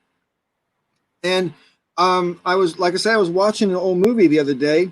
It wasn't even that old. It was like from the 80s, and their phone bill was $12. And that was for a month, And I was like, and back in those days, of course, that back in those days, you only paid extra money for long distance phone calls. So if you didn't make long distance phone calls, your bill was $12. Right. That was it. And nowadays, I don't even know how much a phone call costs now, or phone, but now they obviously charge you by the calls, don't they? Like they do on mobile phones. No, it's usually unlimited anymore. Yeah. Mobile phones, you don't pay for the calls. No, I'm talking about house phones. I'm talking about. I don't have one. House phones, you don't. Well, we do have a house phone. We almost never use it, but it's just that, because when like when Irene happened, we lost cell service, and so thankfully I had my house phone. But you don't pay anything for local calls. You do pay for long distance calls, and international calls are like stupid expensive. And it makes no sense. We actually had an international plan because Suzanne used to call some friends in Europe. But now we do Skype, so we dropped that. Yeah, I cut it a long time ago on the phone. I don't know what a phone. Yeah, nobody answers the phone anymore. If you call someone on a mobile phone, if they're in the mood to talk to you because they can see your name, so they'll decide whether or not they're going to answer the phone. Whereas when your home phone rings, you answer it because it could be mom, but then again, it could be a robocall. You just don't fucking know. It's usually a robocall. Yeah, right. Oh, well, nowadays, probably especially because people don't like to make phone calls anymore. I mean, it really is not a thing. Whereas back in the 70s, we used to sit there for half an hour, 2 hours sometimes on the phone talking to your friends at night, blah, blah, blah, blah, gossip, because there was fuck all else to do. There was 5 channels on TV. You know what I mean? That's it. Anyway, guys, I need to get some sleep. I'm really sorry, but I think it's time to wrap the show up. Oh, no problem, man. Yeah. I have been in a very bad way all week long with personal stuff. It's got nothing to do with moving or anything like that. It's people around here. I'm having issues, and so last night was the first time I slept since Tuesday. Oh, so shit. Yeah. So my body clock is fucked up. Where did we start? We got to wrap back around. Oh, right. Well, where we started, we decided not to start was with the whole Black Lives Matter thing around the White House. But then you went on to start something else, and I can't remember what that was, Rob. Anonymous. Oh, that's right. Yeah, Anonymous. Thank you. So yeah, cyber warfare, and where do we go? I mean, shouldn't we watch out? I mean, shouldn't we just be that skeptical about anything you see on the internet? You should triple vet. I will say, and I think I might have said it. If I didn't say it straight out earlier, I had said that Anonymous for where the fuck were they for 3.5 years?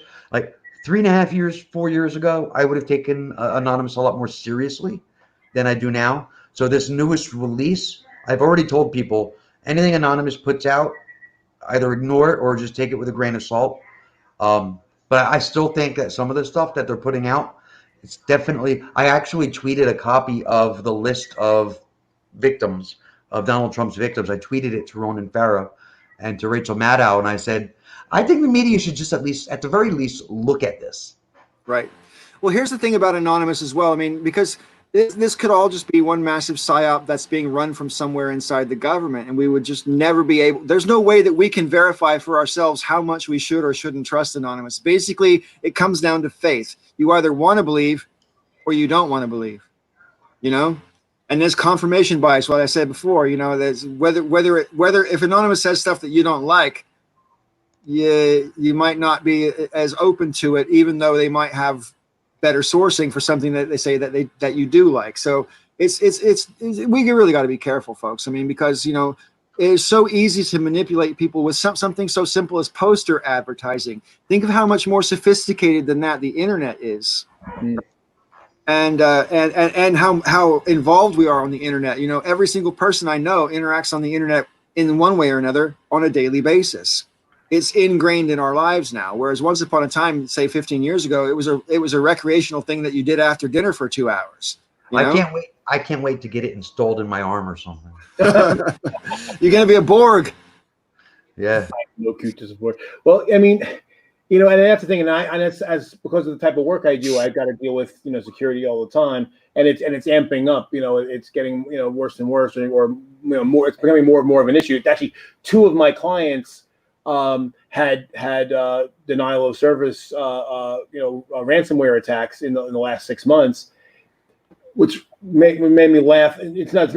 I'm not laughing at what happened, but I'm laughing that because we had remote access available, they wanted us to come in and disconnect it so that now we don't have remote access anymore, which we did.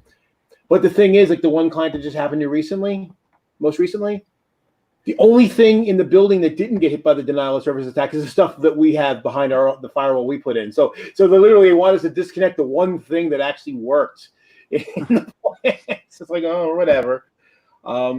And just really quick, I just wanted to curious. You're basically telling 3 business owners that were for no ownerships. We should call you Captain Strawman. Well, I mean, at the same time, I did say 10 minutes ago that I am a socialist. I mean, I am a socialist, but that doesn't preclude a market economy, not even close.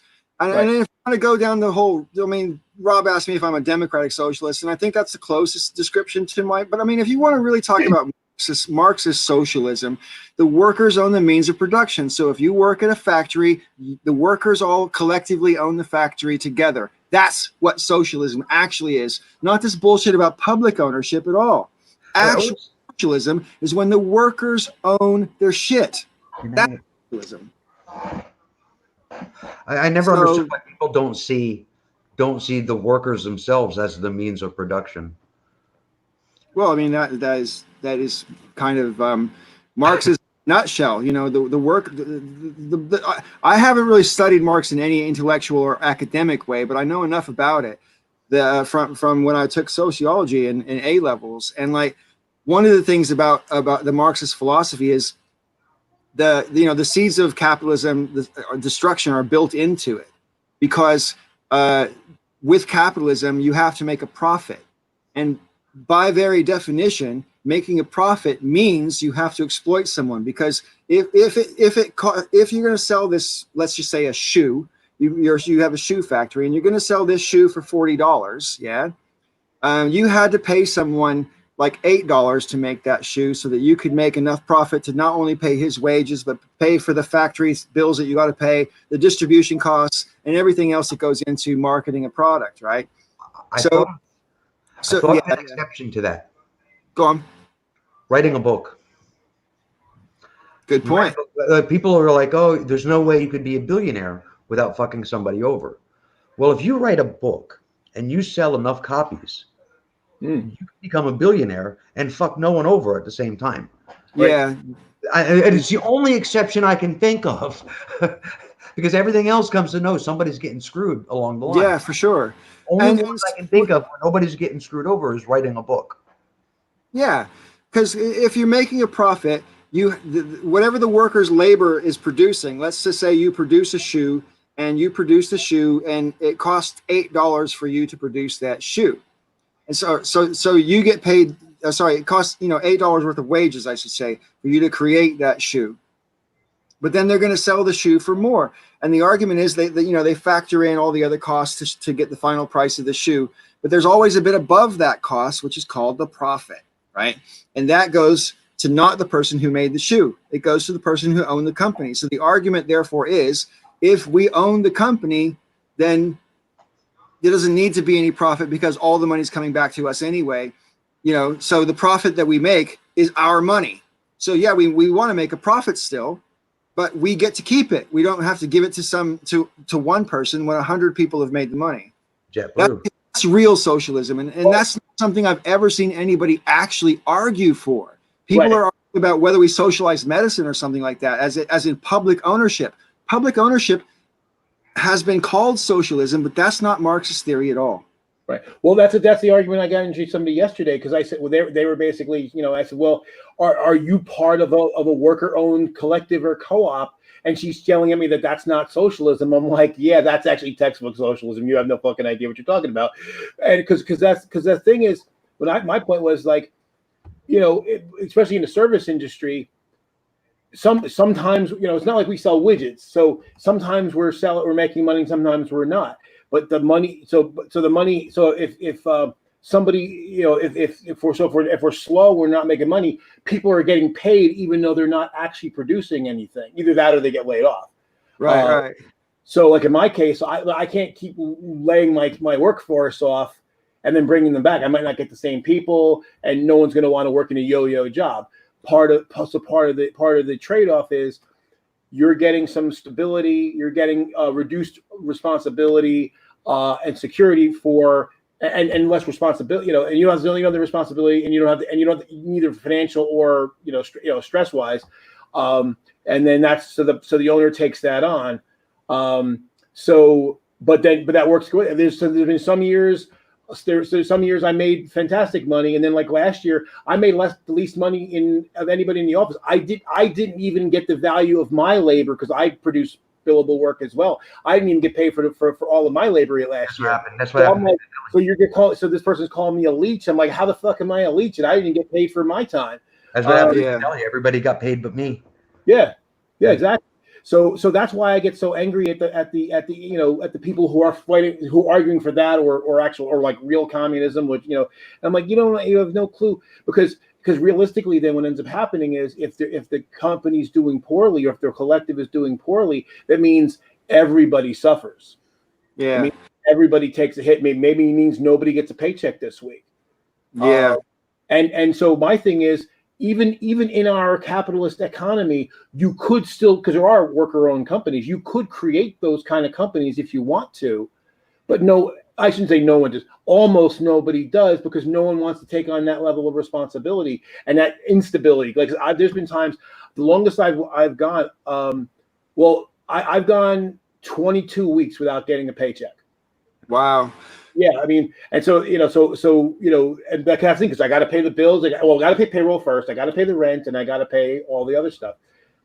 Sometimes so that balances. And then that year that I made probably triple what I ever made, or probably 4 times what I'd ever made in a single year, got balanced by last year I made 10% of what I normally make. I don't see a problem with the owner of the company making money from a profit, from getting a profit, because that's his paycheck for ensuring that his workforce has a job.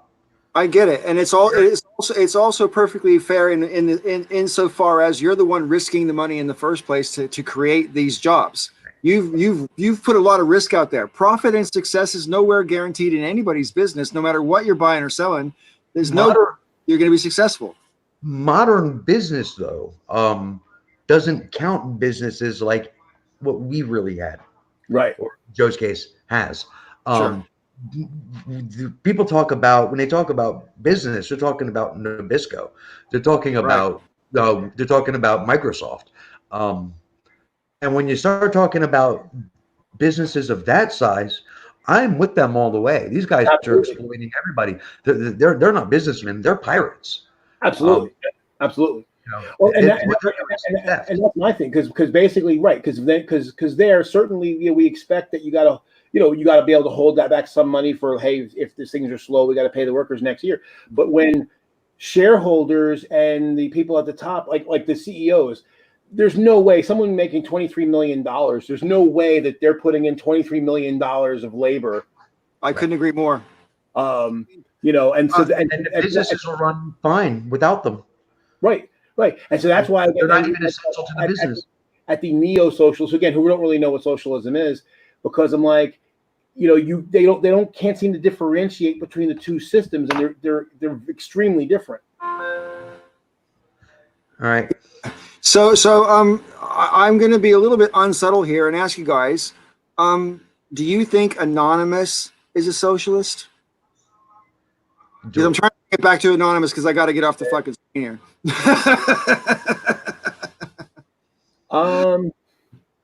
I think as far as existing in the world as a collective, yes. Anonymous is a socialist entity, just by their existence. Yeah, because it's a group, and that by definition, it's not like a hierarchical. It's a beehive. Yeah. It's a beehive, a giant, massive, global beehive, and in that way, it is socialist, like a beehive is.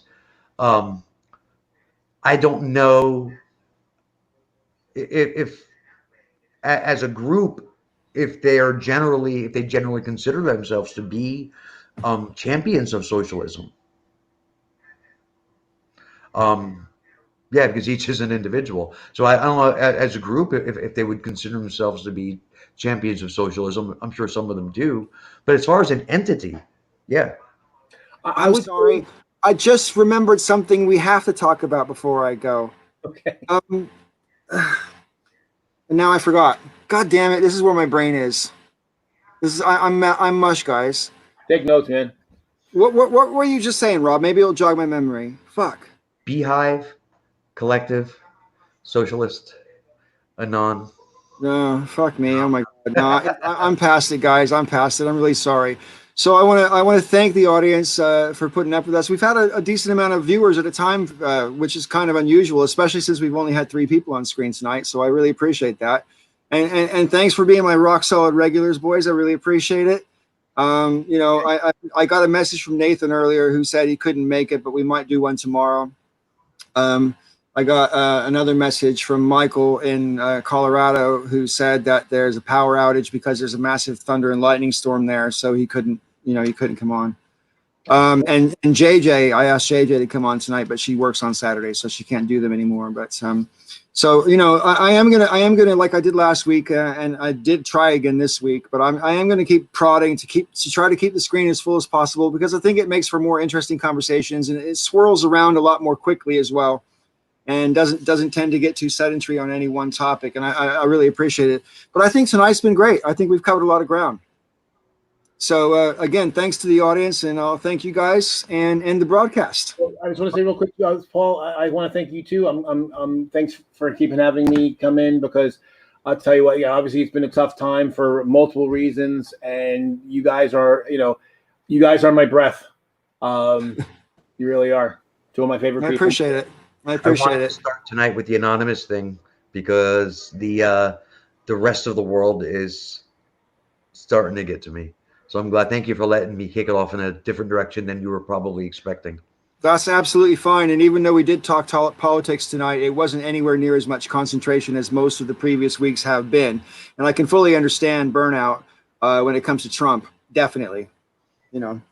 Definitely. I'm pretty sure the audience probably welcomes that kind of divergence from Trump as well, because, Orange Man Bad Wah is a right-wing trope, and like, I understand why they get annoyed about it, because, people were bitching about Obama for 8 years, and I just thought it was a stupid trope as well then. So what I tell them is we don't want to talk about it either. Yeah, right. So I have such a unfortunate loathing for Donald Trump, because I would really rather that I didn't hate any human being. And for years, I could honestly say, I don't hate anyone. I used to be really proud of the fact that I could say that, because it was quite an achievement as far as I was concerned, because I decided to let everybody off the hook, right? And then Donald Trump comes along and is literally, I challenge anybody, even a Trump fan, to come up with a photograph where Donald Trump is acting compassionate, or actually having a real proper laugh like a human being, or anything that humanizes the man. I challenge anybody to come up with one redeeming quality, personality characteristic that's a quality. That's actually the man walks around with a dead ferret on his head, Paul. Right. With fake color on his face that everyone knows he's fake, and somehow he thinks a mask is going to make him look stupid. Oh, I'm sorry. I know you want to go and you're tired. Go ahead. It's fine. I'm so sorry. Idiot in chief was it in Maine? He went to a factory where they're making the swabs for COVID-19. Yeah, he had to throw them all out. And he had to throw them all out because he contaminated the entire fucking place because he refused to wear safety equipment. How did they let him in? I don't care if you're president. Unbelievable. Unbelievable. The dude is a malignant tumor. Where were the pro-business people then? Right. Well, anyway, we're not going to talk about Donald Trump. We're gonna say, I'll see you next week. Thank you so much for coming, and thanks again to all the viewers. Peace and joy, y'all. So I'm ending the broadcast now.